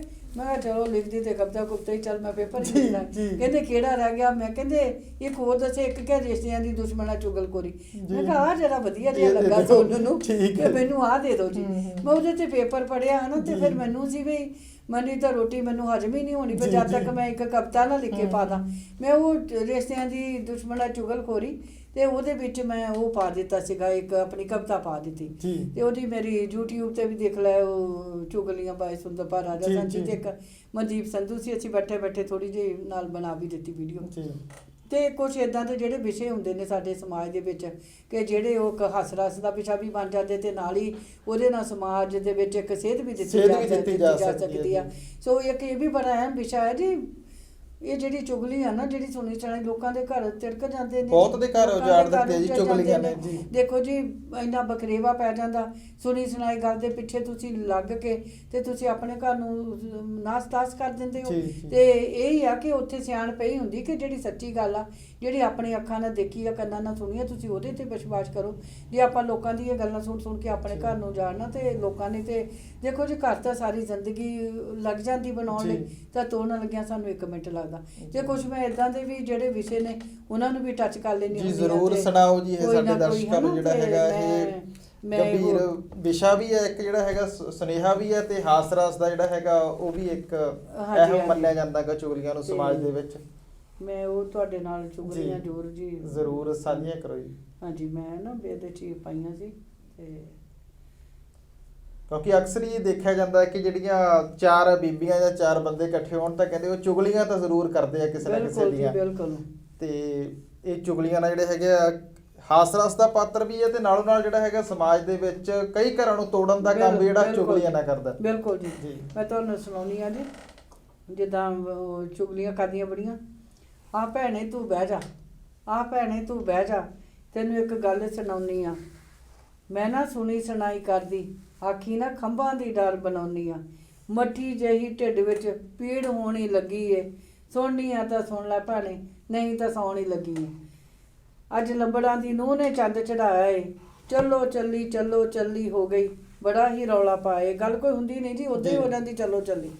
ਅੱਗੇ ਗੱਲ ਨਹੀਂ ਕਰਨੀ ਭੈਣੇ, ਇਹ ਮੇਰੀ ਅਰਜ਼ੋਈ ਏ, ਤੈਨੂੰ ਆਪਣਾ ਚੇਤਾ ਭੁੱਲਿਆ, ਕੱਲ ਤੇਰੇ ਨਾਲ ਵੀ ਹੋਈ ਏ। ਉਹ ਆਪਣੀ ਨਹੀਂ ਗੱਲ ਕਰਦੀ। ਕੋਈ ਕਹਿੰਦਾ ਘਰ ਘਰ ਜਾ ਕੇ ਇਹ ਪੁਆੜੇ ਪਾਉਂਦੀ ਏ, ਜੈ ਵੱਡੀ ਦੀ ਮੈਨੂੰ ਵੀ ਫੁੱਟੀ ਅੱਖ ਨਾ ਪਾਉਂਦੀ ਏ। ਮਾੜੀ ਜਿਹੀ ਗੱਲ ਕਰ ਲਈ, ਨਹੀਂ ਤਾਂ ਰੋਟੀ ਹਜਮ ਨਹੀਂ ਹੋਣੀ ਸੀ। ਇਹ ਚੰਗਾ ਚੱਲਦੀਆਂ ਭੈਣੇ, ਵਿਹੜੇ ਵਿੱਚ ਪਈ ਆਟੇ ਦੀ ਤੌਣੀ ਹੈ। ਉਹਨੂੰ ਇਹ ਵੀ ਨਹੀਂ ਪਤਾ ਵੀ ਆਟਾ ਭਾਵੇਂ ਬਿੱਲੀਆਂ ਕੁੱਤੇ ਖਾ ਲੈਣ, ਉੱਥੇ ਚੁਗਲੀ ਜ਼ਰੂਰ ਕਰਨੀ, ਉਹ ਕਰਦੀ, ਉਹਦੇ ਬਿਨਾਂ ਨਹੀਂ ਰਹਿਣਾ। ਉਹ ਫਿਰ ਕਹਿੰਦੀ ਨਹੀਂ, ਕਹਿੰਦੀ ਜੈ ਕੋਰੇ ਭੂਆ, ਕਹਿੰਦੀ ਜੈ ਕੋਰੇ ਬਹਿ ਜਾ, ਹੁਣ ਅਜੇ ਤਾਂ ਸ਼ੁਰੂ ਕੀਤੀ ਕਹਾਣੀ ਏ। ਸੁਣਿਆ ਤੂੰ ਵੀ ਮੌਜ ਅਮਲੀ ਨਾਲ ਬੜੀ ਹੀ ਮਾਣੀ ਏ। ਉਹਨੇ ਵੀ ਅੱਗੋਂ ਲਾਤੀਆਂ 2-4 ਉਹਨੂੰ। ਕਹਿੰਦੀ ਫੋਟ ਤੇਰੇ, ਇਹ ਗੱਲ ਕੀ ਤੂੰ ਛੇੜੀ ਏ, ਕਿਉਂ ਤੂੰ ਪੁੱਠਾ ਸਿੱਧਾ ਬੋਲੀ ਜਾਵੇਂ, ਬਹਿ ਜਾ ਤੇਰੀ ਬੇੜੀ ਏ। ਫਿਰ ਉਹ ਕਹਿੰਦੀ ਆਪਣੀ ਵਾਰੀ ਦੁੱਖ ਪਿਆ ਲੱਗਦਾ, ਕਿਉਂ ਕਿਸੇ ਦੀ ਮਿੱਟੀ ਪੁੱਟਦੀ ਏ, ਆਪਣੀ ਮੰਜੀ ਥੱਲੇ ਸੋਟਾ ਫੇਰ, ਕਿਉਂ ਕਿਸੇ ਤੇ ਚਿੱਕੜ ਸੁੱਟਦੀ ਏ। 100 ਹੱਥ ਰੱਸਾ ਸਿਰੇ ਤੇ ਗਾਂਢਾਂ 'ਚ ਬੰਨਣੀ ਏ, ਸੁਣੀ ਸੁਣਾਈ ਗੱਲ ਨਹੀਂ ਕਰਨੀ, ਸੱਚੀ ਗੱਲ ਹੀ ਮੰਨਣੀ ਏ। ਕੁਝ ਹੋਸ਼ ਕਰੋ, ਚੁਗਲੀ ਤੋਂ ਪਾਉਣਾ ਛਟਕਾਰਾ ਏ, ਕਿਵੇਂ ਬਖਸ਼ੂ ਰੱਬ ਤੁਹਾਨੂੰ, ਅੱਗੇ ਨਰਕ ਘੋਰਦਾ ਦੁਆਰਾ ਏ। ਚੁਗਲਖੋਰ ਤਾਂ ਚੁਗਲੀ ਕਰਕੇ ਘਰਾਂ 'ਚ ਲਾਂਬੂ ਲਾ ਜਾਂਦੇ ਨੇ, ਬਹੁਤਾ ਚਿਰ ਉਹ ਵੀ ਨਹੀਂ ਟਿਕਦੇ, ਆਪਣਾ ਕੀਤਾ ਪਾ ਜਾਂਦੇ ਨੇ। ਚੁਗਲਖੋਰੀ ਨੂੰ ਰਿਸ਼ਤਿਆਂ ਦੀ ਦੁਸ਼ਮਣ ਨਹੀਂ ਬਣਾਉਣਾ ਏ, ਪਾਲ ਅੱਜ ਇਹ ਪ੍ਰਣ ਕਰਨਾ ਏ, ਸਭ ਨੂੰ ਸੱਚ ਸੁਣਾਉਣਾ ਏ, ਸਭ ਨੂੰ ਸੱਚ ਸੁਣਾਉਣਾ ਏ। ਸੋ ਇਸ ਕਰਕੇ ਕਿਉਂਕਿ ਬਹੁਤ ਖੂਬ ਜੀ, ਬਹੁਤ ਖੂਬ। ਕਿਉਂਕਿ ਮੈਂ ਛੋਟੀ ਜਿਹੀ ਚੁਗਲੀਆਂ ਨਾਲ ਗੱਲ ਵੀ ਕਰਦੇ ਨਹੀਂ ਕਿ ਮੇਰੇ ਤੁਸੀਂ ਉਹ YouTube ਤੇ ਦੇਖ ਵੀ ਲੈਣਾ ਕਿ ਉਹ ਕਹਿੰਦੇ ਵੀ ਇੱਕ ਵਾਰੀ ਉਹ ਲੰਘ ਰਿਹਾ ਸੀ ਤੇਜਾਸੂ ਤੇ ਪਾਰਕ 'ਚ ਬੀਬੀਆਂ ਬੈਠੀਆਂ ਸੀ 7 ਤੇ ਉਹ ਚੁੱਪ ਕਰਕੇ ਬੈਠੀਆਂ ਤੇ ਉਹ ਲਾਗੇ ਉਹਦੀ ਲੰਘਿਆ, ਉਹ ਉਹਦੇ ਤੋਂ ਵੀ ਰਾਹ ਨਾ ਹੋਇਆ। ਉਹ ਤੇਜਾਸੂ ਕਹਿੰਦਾ ਵੇ ਬੀਬੀਓ ਇੱਕ ਗੱਲ ਦੱਸੋ ਵੀ ਭਾਈ ਤੁਸੀਂ 7 ਜਣੀਆਂ ਬੈਠੀਆਂ ਚੁੱਪ ਕਰਕੇ ਕਾਹਤੇ ਬੈਠੀਆਂ? ਅੱਛਾ। ਉਹ ਕਹਿੰਦੀਆਂ ਵੇ ਭਾਈ ਤੇਜਾ ਸਿਆ ਕੀ ਦੱਸਾਂ ਤੈਨੂੰ, ਵਾਗਰੂ ਅੱਗੇ ਤਾਂ 4 ਆਉਂਦੀਆਂ ਸੀ 3 ਘਰੇ ਬਹਿੰਦੀਆਂ ਸੀ, ਜਿਹੜੀਆਂ 3 ਘਰ ਬਹਿੰਦੀਆਂ ਸੀ ਅਸੀਂ ਉਹਨਾਂ ਦੀਆਂ ਕਰ ਲੈਂਦੀਆਂ ਸੀ। ਭਾਈ ਅੱਜ ਤਾਂ 7 ਹੀ ਆ ਗਈਆਂ, ਫਿਰ ਤੇਜਾ ਸੀ ਅੱਜ ਕਿਹਦੀ ਆਪਾਂ ਗੱਲ ਕਰੀਏ। ਸੋ ਇਸ ਕਰਕੇ ਜਿਹੜੀਆਂ ਬੀਬੀਆਂ ਹੈ ਨਾ, ਭਾਵੇਂ ਅਜੇ ਤੁਸੀਂ ਬੂਹਾ ਨਹੀਂ ਟੱਪਦੇ ਤੇ ਤੁਹਾਡੀ ਗੱਲ ਸ਼ੁਰੂ ਕਰ ਲੈਂਦੀ ਹੈ ਨਾ, ਤੇ ਉਹ ਕਿਤੇ ਨਾ ਕਿਤੇ ਇਹ ਵੀ ਇੱਕ ਵੱਡੀ ਸਮੱਸਿਆ ਬਣ ਜਾਂਦੀ ਆ ਕਿਸੇ ਵੇਲੇ, ਹੈ ਨਾ। ਤੇ ਬਾਕੀ ਮੈਂ ਇਹ ਵੀ ਗੱਲ ਕਰਨੀ ਸੀ ਕਿ ਬਾਕੀ ਮੈਂ ਆਪਾਂ ਹੁਣੇ ਜਿੱਦਾਂ ਤੁਸੀਂ ਗੱਲ ਕਰ ਰਹੇ ਸੀ ਕਿ ਪੰਜਾਬੀ ਨਾਲ ਬੱਚਿਆਂ ਨੂੰ ਕਿਵੇਂ ਜੋੜਿਆ ਜਾਂਦਾ, ਉੱਥੇ ਅਸੀਂ ਜਿਹੜਾ ਥੀਏਟਰ ਕੀਤਾ ਸੀ ਹੁਣੇ ਸਾਕਾ ਸਰਹੰਦ ਮਾਤਾ ਗੁਜਰੀ ਦਾ ਮੈਂ ਦੱਸਿਆ ਸੀ ਵੀ ਖੇਡਿਆ, ਤੇ ਜਿਹੜੇ 20-25 ਬੱਚੇ ਜਿਹੜੇ ਕੈਨੇਡੀਅਨ ਬੋਰਨ ਸੀਗੇ ਉਹਨਾਂ ਨੇ ਸਟੇਜ ਤੋਂ ਸਾਡੇ ਨਾਲ ਪਰਫਾਰਮ ਕੀਤਾ ਸੀ। ਤਾਂ ਅਸੀਂ ਇਹ ਜਿਹੜੇ ਹੈਗੇ ਨੇ ਨੌਜਵਾਨ ਜਿਹੜੀ ਪੀੜ੍ਹੀ ਹੈਗੀ ਆ ਉਹਨਾਂ ਨੂੰ ਨਾਲ ਤੋਰਨ ਦਾ, ਉਂਗਲੀ ਫੜ ਕੇ ਤੋਰਨੇ ਦਾ ਇੱਕ ਇਹ ਉਪਰਾਲਾ ਕਰ ਰਹੇ। ਹੁਣੇ ਸਾਡੀ ਇੱਕ ਪੰਜਾਬ ਤੇ ਮੂਵੀ ਬਣ ਰਹੀ ਆ, ਘੰਟੇ 1.5 ਘੰਟੇ ਦੀ ਲੱਗੂ ਫਿਲਮ, ਤੇ ਉਹਦੇ ਵਿੱਚ ਮੈਂ ਕੰਮ ਕਰ ਰਹੀ ਹਾਂ ਜੀ।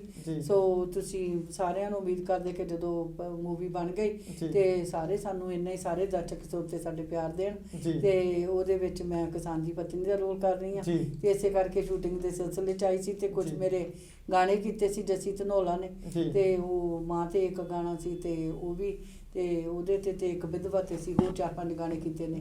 ਸੋ ਮੈਂ ਹਮੇਸ਼ਾ ਆਪਣੇ ਦਰਸ਼ਕਾਂ ਸਰੋਤਿਆਂ ਨੂੰ ਵੀ ਦੱਸ ਰਹੀ ਹਾਂ ਕਿ ਹਾਂ ਜੇ ਇਹ ਗਾਣੇ ਹੈਗੇ ਨੇ ਇਹ ਸਦਾ ਹੀ ਅਮਰ ਰਹਿਣੇ ਨੇ, ਮਾਂ ਨੇ ਮਾਂ ਹੀ ਰਹਿਣਾ ਹੈਗਾ, ਤੇ ਜਿਹੜੀ ਪੰਜਾਬੀ ਮਾਂ ਬੋਲੀ ਉਹਨੇ ਮਾਂ ਬੋਲੀ ਰਹਿਣਾ ਹੈਗਾ, ਸੇਵਾ ਹੀ ਰਹਿਣੀ ਹੈਗੀ ਆ।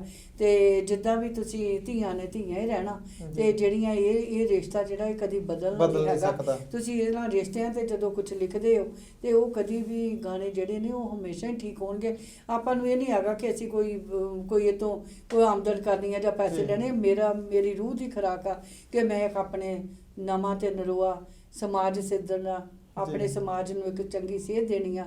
ਤੇ ਮੈਂ ਕਹਿੰਦੀ ਹੁੰਦੀ ਇਹ ਧੀਆਂ ਨੂੰ ਰੋਜ਼ ਜਿਹੜੀ ਕਿਤਾਬ ਆ ਭਰੂਣ ਹੱਤਿਆਚਾਰ ਦੀ ਸਮੱਸਿਆ ਪਰਦੇਸਾਂ ਦਾ ਦੁਖਾਂਤ, ਜੇ ਇੱਕ ਵੀ ਇਸ ਕਿਤਾਬ ਨੂੰ ਪੜ੍ਹ ਕੇ ਇੱਕ ਧੀ ਵੀ ਬਚ ਗਈ ਨਾ, ਕਿਸੇ ਨੇ ਕੁੱਖ 'ਚ ਨਾ ਮਾਰੀ, ਤਾਂ ਮੇਰੀ ਇਹ ਕਿਤਾਬ ਲਿਖੀ ਸਫਲ ਆ ਜੀ। ਸੋ ਮੈਂ ਇਸ ਮਕਸਦ ਨੂੰ ਲੈ ਕੇ ਹਮੇਸ਼ਾ ਚੱਲੀ ਹਾਂ, ਔਰ ਪਰਮਾਤਮਾ ਕਰੇ ਇਹ ਕਲਮ ਨੂੰ ਨਿਰੰਤਰ ਚੱਲਦੀ ਰੱਖੇ, ਤੇ ਮੈਂ ਇੱਦਾਂ ਦੀ ਸਮਾਜ ਨੂੰ ਜਿਹੜੀ ਆ ਉਹ ਹਮੇਸ਼ਾ ਸੇਧ ਦਿੰਦੀ ਰਵਾਂ ਜੀ। ਆਖਰ ਦੇ ਵਿੱਚ ਜੀ ਇੰਟਰਨੈਸ਼ਨਲ ਸਟੂਡੈਂਟ ਜਿਹੜੇ ਹੈਗੇ ਨੇ ਉਹ ਬਰੈਂਪਟਨ ਕੈਨੇਡਾ ਦੇ ਵਿੱਚ ਕਾਫੀ ਜਾ ਰਹੇ ਨੇ ਜੀ, ਉਹਨਾਂ ਬਾਰੇ ਤੁਹਾਡਾ ਕੀ ਕਹਿਣਾ ਗਾ? ਮੈਂ ਜੀ ਇਹ ਕਹਿਣਾ ਚਾਹੁੰਦੀ ਹਾਂ ਹਮੇਸ਼ਾ ਕਿ ਜਿਹੜੇ ਸਟੂਡੈਂਟ ਹੈਗੇ ਨੇ ਸਾਰੇ ਕਈ ਕਹਿ ਦਿੰਦੇ ਕਿ ਹਾਂ ਸਟੂਡੈਂਟ ਇੱਦਾਂ ਕਰਦੇ। ਮੈਂ ਇਹ ਵੀ ਨਹੀਂ ਕਹਿ ਰਿਹਾ ਕਿ ਸਾਰੇ ਸਟੂਡੈਂਟ ਮਾੜੇ ਨੇ ਜਾਂ ਚੰਗੇ ਨੇ। 90% ਜਿਹੜੇ ਚੰਗੇ ਨੇ ਉਹਨਾਂ ਨੂੰ 10% ਜਿਹੜੇ ਮਾੜੇ ਆ ਉਹ 90% ਨੂੰ ਵੀ ਮਾੜਾ ਕਰ ਦਿੰਦੇ, ਕਿਉਂਕਿ ਉੱਥੇ ਜਿਹੜਾ ਇੱਥੇ ਦਾ ਸਿਸਟਮ ਤੇ ਉੱਥੇ ਦਾ ਸਿਸਟਮ ਬਹੁਤ ਵੱਖਰਾ ਹੈ ਜੀ। ਮੈਂ ਇਹ ਕਹਿਣਾ ਚਾਹੁੰਦੀ ਹਾਂ ਜਿਹੜੇ ਵੀ ਅਸੀਂ ਉੱਥੇ ਖਿਲਾਫ ਨਹੀਂ ਹੈਗੇ ਕਿ ਤੁਸੀਂ ਸਟੂਡੈਂਟ ਕਿਉਂ ਜਾ ਰਹੇ ਆ, ਪਰ ਕਿਤੇ ਚਿੰਤਤ ਵੀ ਹੈ ਸਾਡਾ ਪੰਜਾਬ ਨੌਜਵਾਨ ਜਿਹੜੇ ਆ ਵਿਹਲੇ ਹੋ ਰਿਹਾ ਹੈਗਾ ਕਿ ਸਾਰੇ ਬਾਹਰਲਾ ਲੋਕੀ ਕਰ ਰਹੇ ਹੈਗੇ ਆ, ਪਰ ਉਹਨਾਂ ਨੂੰ ਉੱਥੇ ਦੇ ਸਿਸਟਮ ਨੂੰ ਸਮਝਣ ਦੀ ਬਹੁਤ ਜ਼ਰੂਰਤ ਆ ਜੀ। ਜਿਵੇਂ ਆਪਣੀਆਂ ਡਰਾਈਵਿੰਗ ਦੀਆਂ ਆਦਤਾਂ ਹੋ ਗਈਆਂ ਜਾਂ ਉੱਥੇ ਕਿਹੜੇ ਮਾਹੌਲ 'ਚ ਤੁਸੀਂ ਰਹਿ ਰਹੇ ਹੋ, ਤੇ ਤੁਸੀਂ ਜੇ ਆਪਣੇ ਤੁਸੀਂ ਪਿੱਛੇ ਲਿਖਾ ਲਿਆ ਗੜਾਸਾ ਲਿਖਾ ਲਿਆ ਗਨ, ਆਪਣੇ ਨੇਮ ਪਲੇਟਸ ਬਣ ਰਹੀਆਂ ਸਰਪੰਚ ਲੰਬੜਦਾਰ ਘੈਂਟ, ਤੋ ਹੁਣ ਉਹ ਮਿਨਿਸਟਰੀ ਵਾਲਿਆਂ ਨੂੰ ਕਿਹਾ ਗਿਆ ਕਿ ਇਹਨਾਂ ਦੇ ਆ ਮੀਨਿੰਗਸ ਆ, ਉਹਨਾਂ ਨੇ ਹੁਣ ਬੰਦ ਕਰ ਦਿੱਤੀਆਂ। ਸੋ ਤੁਸੀਂ ਜਦੋਂ ਇਦਾਂ ਦੀਆਂ ਗੱਲਾਂ ਕਰਦੇ ਹੋ, ਚੱਪਲਾਂ ਪਾ ਕੇ ਤੁਰ ਰਹੇ ਹੋ, ਆਪਣਾ ਚਾਦਰਾ ਬੰਨਿਆ ਹੋਇਆ ਸਿਰ ਤੇ, ਤੁਸੀਂ ਦਸਤਾਰ ਵੀ ਨਹੀਂ ਰੱਖੀ ਹੋਈ, ਪਰਨਾ ਹੀ ਬੱਧਾ ਹੋਇਆ, ਸੋ ਜਿਹੜੀਆਂ ਇਦਾਂ ਦੀਆਂ ਚੀਜ਼ਾਂ ਥੋੜ੍ਹੀਆਂ ਜਿਹੀਆਂ ਉੱਦਾਂ ਦੇ ਮਾਹੌਲ ਨਾਲ ਜੀ ਚੱਲਣਾ ਪੈਂਦਾ ਸਾਨੂੰ। ਹੁਣ ਡਰਾਈਵਿੰਗ ਦੇ ਜਿਹੜੇ ਰੂਲਸ ਆ ਉਹਨਾਂ ਨੂੰ ਹਮੇਸ਼ਾ ਫੋਲੋ ਕਰਨਾ ਪੈਂਦੇ ਨੇ। ਜੇ ਅਸੀਂ ਉਸ ਸਿਸਟਮ ਦੇ ਨਾਲ ਤੁਹਾਨੂੰ ਬਚਣਾ ਹੀ ਪੈਣਾ, ਜੇ ਤੁਸੀਂ ਉੱਥੇ ਰਹਿਣਾ ਸਖਤ ਮਿਹਨਤ ਕਰੋ, ਚੰਗੇ ਬਣੋ ਔਰ ਆਓ। ਅਸੀਂ ਜੀ ਆਇਆਂ ਨੂੰ ਸਾਰਿਆਂ ਨੂੰ ਇਹ ਨਹੀਂ ਕਹਿੰਦੇ ਕਿ ਤੁਸੀਂ ਨਾ ਆਓ, ਪਰ ਇਹ ਆ ਕਿ ਚੰਗੇ ਤੇ ਸਾਫ਼ ਸੁਥਰੇ ਔਰ ਸੋਹਣੀਆਂ ਆਦਤਾਂ ਵਾਲੇ ਸਟੂਡੈਂਟਸ ਦੀ ਉੱਥੇ ਜ਼ਿਆਦਾ ਲੋੜ ਆ। ਮੈਂ ਤੁਹਾਨੂੰ ਇਹ ਵੀ ਕਹਿੰਦੀ ਕਿ 16-17 ਸਾਲ ਦੇ ਬੱਚੇ ਨੂੰ ਭੇਜ ਦੇਣਾ ਕਿ ਉਹਦੇ 'ਚ ਬਹੁਤ ਬਚਪਨਾ ਹੁੰਦਾ, ਜਿਹੜਾ ਕਿ ਆਪਣੇ ਮਾਂ-ਬਾਪ ਨੂੰ ਛੱਡ ਕੇ ਜਾਂਦਾ। ਇੱਥੇ ਬਾਪ ਨੇ ਪਤਾ ਨਹੀਂ ਕਿੰਨਾ ਕੁ ਕਰਜ਼ਾ ਚੁੱਕ ਕੇ ਇੱਕ ਬੱਚੇ ਦੀ ਜਿੱਦ ਅੱਗੇ ਵੀ ਝੁਕਣਾ ਪੈਂਦਾ ਕਈ ਵਾਰੀ। ਕਈ ਸਟੂਡੈਂਟ ਤਾਂ ਹੁੰਦੇ ਉਹ ਤਾਂ ਪੜ੍ਹਨ ਲੱਗ ਜਾਂਦੇ ਆ, ਕਈ ਸਟੂਡੈਂਟ ਇੱਥੋਂ ਆਈਲੈਟਸ ਕਰਕੇ ਜਾਂਦੇ, ਉਹਨਾਂ ਦਾ ਮਕਸਦ ਹੁੰਦਾ ਅਸੀਂ ਕੈਨੇਡਾ ਜਾਣਾ ਕੰਮ ਕਰਨਾ, ਉਹ ਰਿਫਿਊਜੀ ਅਪਲਾਈ ਕਰ ਦਿੰਦੇ, ਉਹ ਪੜ੍ਹਦੇ ਵੀ ਨਹੀਂ ਹੈਗੇ। ਔਰ ਬੱਚਿਆਂ ਨੂੰ ਉੱਥੇ ਮਿਹਨਤ ਕਰਨੀ ਪੈਂਦੀ ਹੈ ਜੀ, ਉਹਨਾਂ ਨੇ ਆਪਣਾ ਕਿਰਾਇਆ ਵੀ ਦੇਣਾ ਔਰ ਉਹਨਾਂ ਨੇ ਆਪਣਾ ਗਰੋਸਰੀ ਵੀ ਲੈਣੀ ਆ। ਕਈ ਇੰਨੇ ਅੱਛੇ ਬੱਚੇ ਨੇ ਉਹ ਫੀਸ ਵੀ ਘਰਾਂ ਤੋਂ ਵਾਪਸ ਨਹੀਂ ਮੰਗਵਾਉਂਦੇ, ਉੱਥੇ ਕੰਮ ਕਰਕੇ ਵੀ ਕੰਮ ਕਰਦੇ ਨੇ, ਦਿਨ ਰਾਤ ਸਖਤ ਮਿਹਨਤ ਕਰਦੇ ਨੇ। ਪਰ ਜਿਨ੍ਹਾਂ ਨੇ ਇੱਥੇ ਕੁਝ ਨਹੀਂ ਕੀਤਾ ਜੀ ਉਹਨਾਂ ਨੇ ਉੱਥੇ ਵੀ ਕੁਝ ਨਹੀਂ ਕਰ ਰਹੇ। ਮੈਂ ਤੁਹਾਨੂੰ ਇਹ ਗੱਲ ਦੱਸਾਂ ਕਿਉਂਕਿ ਉਹਨਾਂ ਨੂੰ ਆਦਤ ਵੀ ਨਹੀਂ ਪਈ ਹੁੰਦੀ ਕੁਝ ਕੰਮ ਕਰਨ ਦੀ। ਸੋ ਜਿਹੜੇ ਪਿੱਛੋਂ ਕਾਫੀ ਸਪੋਰਟ ਕਰਦੇ ਨੇ, ਰਿਚ ਫੈਮਲੀਜ਼ ਹੈਗੀਆਂ, ਵੈਲ ਐਸਟੈਬਲਿਸ਼ਡ ਹੈਗੀਆਂ ਆ, ਉਹ ਪਿੱਛੇ ਪੈਸੇ ਭੇਜੀ ਜਾਂਦੇ ਨੇ। ਉਹ ਜਿਹੜੇ ਚੰਦਕ ਮੁੰਡੇ ਨੇ ਉਹ ਬਾਕੀਆਂ ਨੂੰ ਵੀ ਉੱਦਾਂ ਦੀ ਕੰਪਨੀ ਦੇ ਰਹੇ ਨੇ। ਤੇ ਮੈਂ ਤੁਹਾਨੂੰ ਇੱਕ ਗੱਲ ਇਹ ਜ਼ਰੂਰ ਕਹਿਣਾ ਚਾਹੁੰਦੀ ਹਾਂ ਕਿ ਉੱਥੇ ਜਿਹੜੇ ਬੱਚੇ ਨੇ ਉਹ ਕਾਫੀ ਡਿਪਰੈਸ਼ਨ ਦਾ ਸ਼ਿਕਾਰ ਹੋ ਜਾਂਦੇ ਜਾ ਕੇ, ਜਦੋਂ ਉਹਨਾਂ ਨੂੰ ਕਿ ਇੱਦਾਂ ਦੀਆਂ ਚੁਣੌਤੀਆਂ ਦਾ ਸਾਹਮਣਾ ਕਰਨਾ ਪੈਂਦਾ। ਤੇ ਕਈਆਂ ਨੇ ਉੱਥੇ ਆਤਮ ਹੱਤਿਆ ਵੀ ਕੀਤੀਆਂ। ਥੋੜ੍ਹੇ ਜਿਹੇ ਮਹੀਨਿਆਂ ਦੇ ਵਿੱਚ ਇੱਕ ਰੇਡੀਓ ਤੋਂ $5,00,000 ਇਕੱਠਾ ਕਰਕੇ ਕਿਸੇ ਦੀ ਡੈਡ ਬੋਡੀ ਵੀ ਇੱਥੇ ਭੇਜੀ ਗਈ। ਔਰ ਕਿਉਂਕਿ ਇੱਦਾਂ ਦੇ ਜਿਹੜੇ ਹਾਲਾਤ ਨੇ ਦਿਨੋਂ ਦਿਨ ਬਹੁਤ ਵੱਧ ਰਹੇ ਨੇ, ਔਰ ਬੱਚੇ ਕਿਤੇ ਨਾ ਕਿਤੇ ਮਾਨਸਿਕਤਾ ਦਾ ਵੀ ਸ਼ਿਕਾਰ ਹੋ ਰਹੇ ਨੇ। ਤੇ ਉਹਨਾਂ ਨੂੰ ਜਿਹੜੇ ਤਾਂ ਬੱਚੇ ਇੱਥੋਂ ਕੋਈ ਡਿਗਰੀ ਲੈ ਕੇ ਜਾਂਦੇ ਨੇ, ਥੋੜ੍ਹਾ ਜਿਹਾ ਮੈਚਿਓਰ ਹੋ ਕੇ ਜਾਂਦੇ ਨੇ, ਉਹਨਾਂ 'ਚ ਕੁਛ ਸਿਆਣਪ ਵੀ ਆ ਜਾਂਦੀ ਆ। ਔਰ ਬੱਚੇ ਜਿਹਨੇ ਮਿਹਨਤ ਕਰਨੀ ਉਹਨੇ ਇੱਥੇ ਵੀ ਕਰ ਲੈਣੀ ਤੇ ਉੱਥੇ ਵੀ ਜਾ ਕੇ ਕਰ ਲੈਣੀ ਆ। ਪਰ ਜਿਨ੍ਹਾਂ ਨੇ ਨਹੀਂ ਕਰਨੀ ਉਹਨਾਂ ਨੇ ਨਹੀਂ ਕਰਨੀ। ਔਰ ਇਹ ਜਿਹੜੀਆਂ ਗੱਲਾਂ ਉਹ ਬਹੁਤ, ਜਿਹੜੇ ਦੇਖੋ ਸਾਡੇ ਪੁਰਾਣੇ ਲੋਕ ਗਏ ਹੋਏ ਆ, ਅਸੀਂ ਉਹ ਫਿਰ ਕਈ ਵਾਰੀ ਉਹ ਕਹਿੰਦੇ ਨਹੀਂ ਜੀ ਇੱਥੇ ਸਟੂਡੈਂਟ ਨੂੰ ਇਹ ਚੰਗਾ ਨਹੀਂ ਸਮਝਦੇ। ਨਹੀਂ, ਅਸੀਂ ਸਾਰਿਆਂ ਨੂੰ ਚੰਗਾ ਸਮਝਦੇ ਹਾਂ, ਪਰ ਤੁਸੀਂ ਚੰਗੇ ਬਣ ਕੇ ਤਾਂ ਦਿਖਾਓ ਸਾਨੂੰ। ਇਹ ਵੀ ਹੈ ਨਾ ਕਿਤੇ ਤਾੜੀ ਦੋ ਹੱਥਾਂ ਨਾਲ ਵੱਜਦੀ ਆ। ਜੇ ਤੁਹਾਨੂੰ ਬੇਸਮੈਂਟਾਂ ਕਿਰਾਏ ਤੇ ਦਿੱਤੀਆਂ ਜਾਂਦੀਆਂ, ਆਪਣੇ ਘਰ ਵਾਂਗੂ ਤੁਸੀਂ ਰੱਖੋ। ਪਿੱਛੇ ਜੇ ਇੱਕ ਵੀਡੀਓ ਵਾਇਰਲ ਹੋਈ ਆ, ਕਿਸੇ ਬੱਚੇ ਦਾ ਜਨਮ ਦਿਨ ਆ ਤੇ ਉੱਤੇ ਦੁੱਧ ਦੇ ਬੈਗ ਸੁੱਟ ਰਹੇ ਨੇ, ਉਹ ਕਿਸੇ ਦੀ ਬੇਸਮੈਂਟ ਆ, ਤੇ ਤੁਸੀਂ ਫਿਰ ਉਹ ਕਹਿੰਦੇ ਕਿ ਸਟੂਡੈਂਟਸ ਨੂੰ ਲਾਈਕ ਨਹੀਂ ਕਰਦੇ। ਪਰ ਮੈਂ ਇਹ ਕਹਿਣਾ ਚਾਹੁੰਦੀ ਕਿ ਜਿਹੜੇ 72 ਦੇ ਗਏ ਨੇ ਲੋਕ, ਉਹਨਾਂ ਨੂੰ ਤੇ ਬਹੁਤ ਜ਼ਿਆਦਾ ਚੁਣੌਤੀਆਂ ਦਾ ਸਾਹਮਣਾ ਕਰਨਾ ਪੈਂਦਾ ਸੀ ਉਸ ਸਮੇਂ। ਉਦੋਂ ਤਾਂ ਡਿਸਕ੍ਰਿਮੀਨੇਸ਼ਨ ਬਹੁਤ ਹੁੰਦਾ ਸੀਗਾ। ਔਰ ਉਦੋਂ ਤਾਂ ਜਿਹੜੇ ਸਰਦਾਰ ਵਾਲਾ ਕੋਈ ਬੰਦਾ ਜਾਂਦਾ ਹੁੰਦਾ ਸੀ 72 'ਚ, ਉਹਨੂੰ ਪਾਕੀ ਕਹਿੰਦੇ ਹੁੰਦੇ ਸੀ। ਪਾਕੀ ਨੂੰ ਇੱਕ ਗੱਲ ਸਮਝਦੇ ਸੀ। ਕਈ ਵਾਰੀ ਸਾਡੇ ਜਿਹੜੇ ਪੁਰਾਣੇ ਗਏ ਸੀਗੇ ਉਹਨਾਂ ਨੇ ਕਈ ਵਾਰੀ ਗੋਰਿਆਂ ਨੂੰ ਸਾਹਮਣਾ ਵੀ ਕਰਨਾ ਉਹਨਾਂ ਦਾ, ਪਰ ਉਸ ਵੇਲੇ ਤੇ ਬਹੁਤ ਜ਼ਿਆਦਾ ਹਾਰਡ ਲਾਈਫ ਜਿਹੜੀ ਉਹ ਜੀ ਆ। ਪਰ ਸਟੂਡੈਂਟ ਨੂੰ ਇਹ ਕਹਿੰਦੀ ਕਿ ਜਿਹੜੇ 30 ਸਾਲ ਦੇ ਗਏ ਹੋਏ ਆ, ਅਜੇ ਤੱਕ ਵੀ ਉਹ ਮਿਹਨਤਾਂ ਕਰ ਰਹੇ ਨੇ।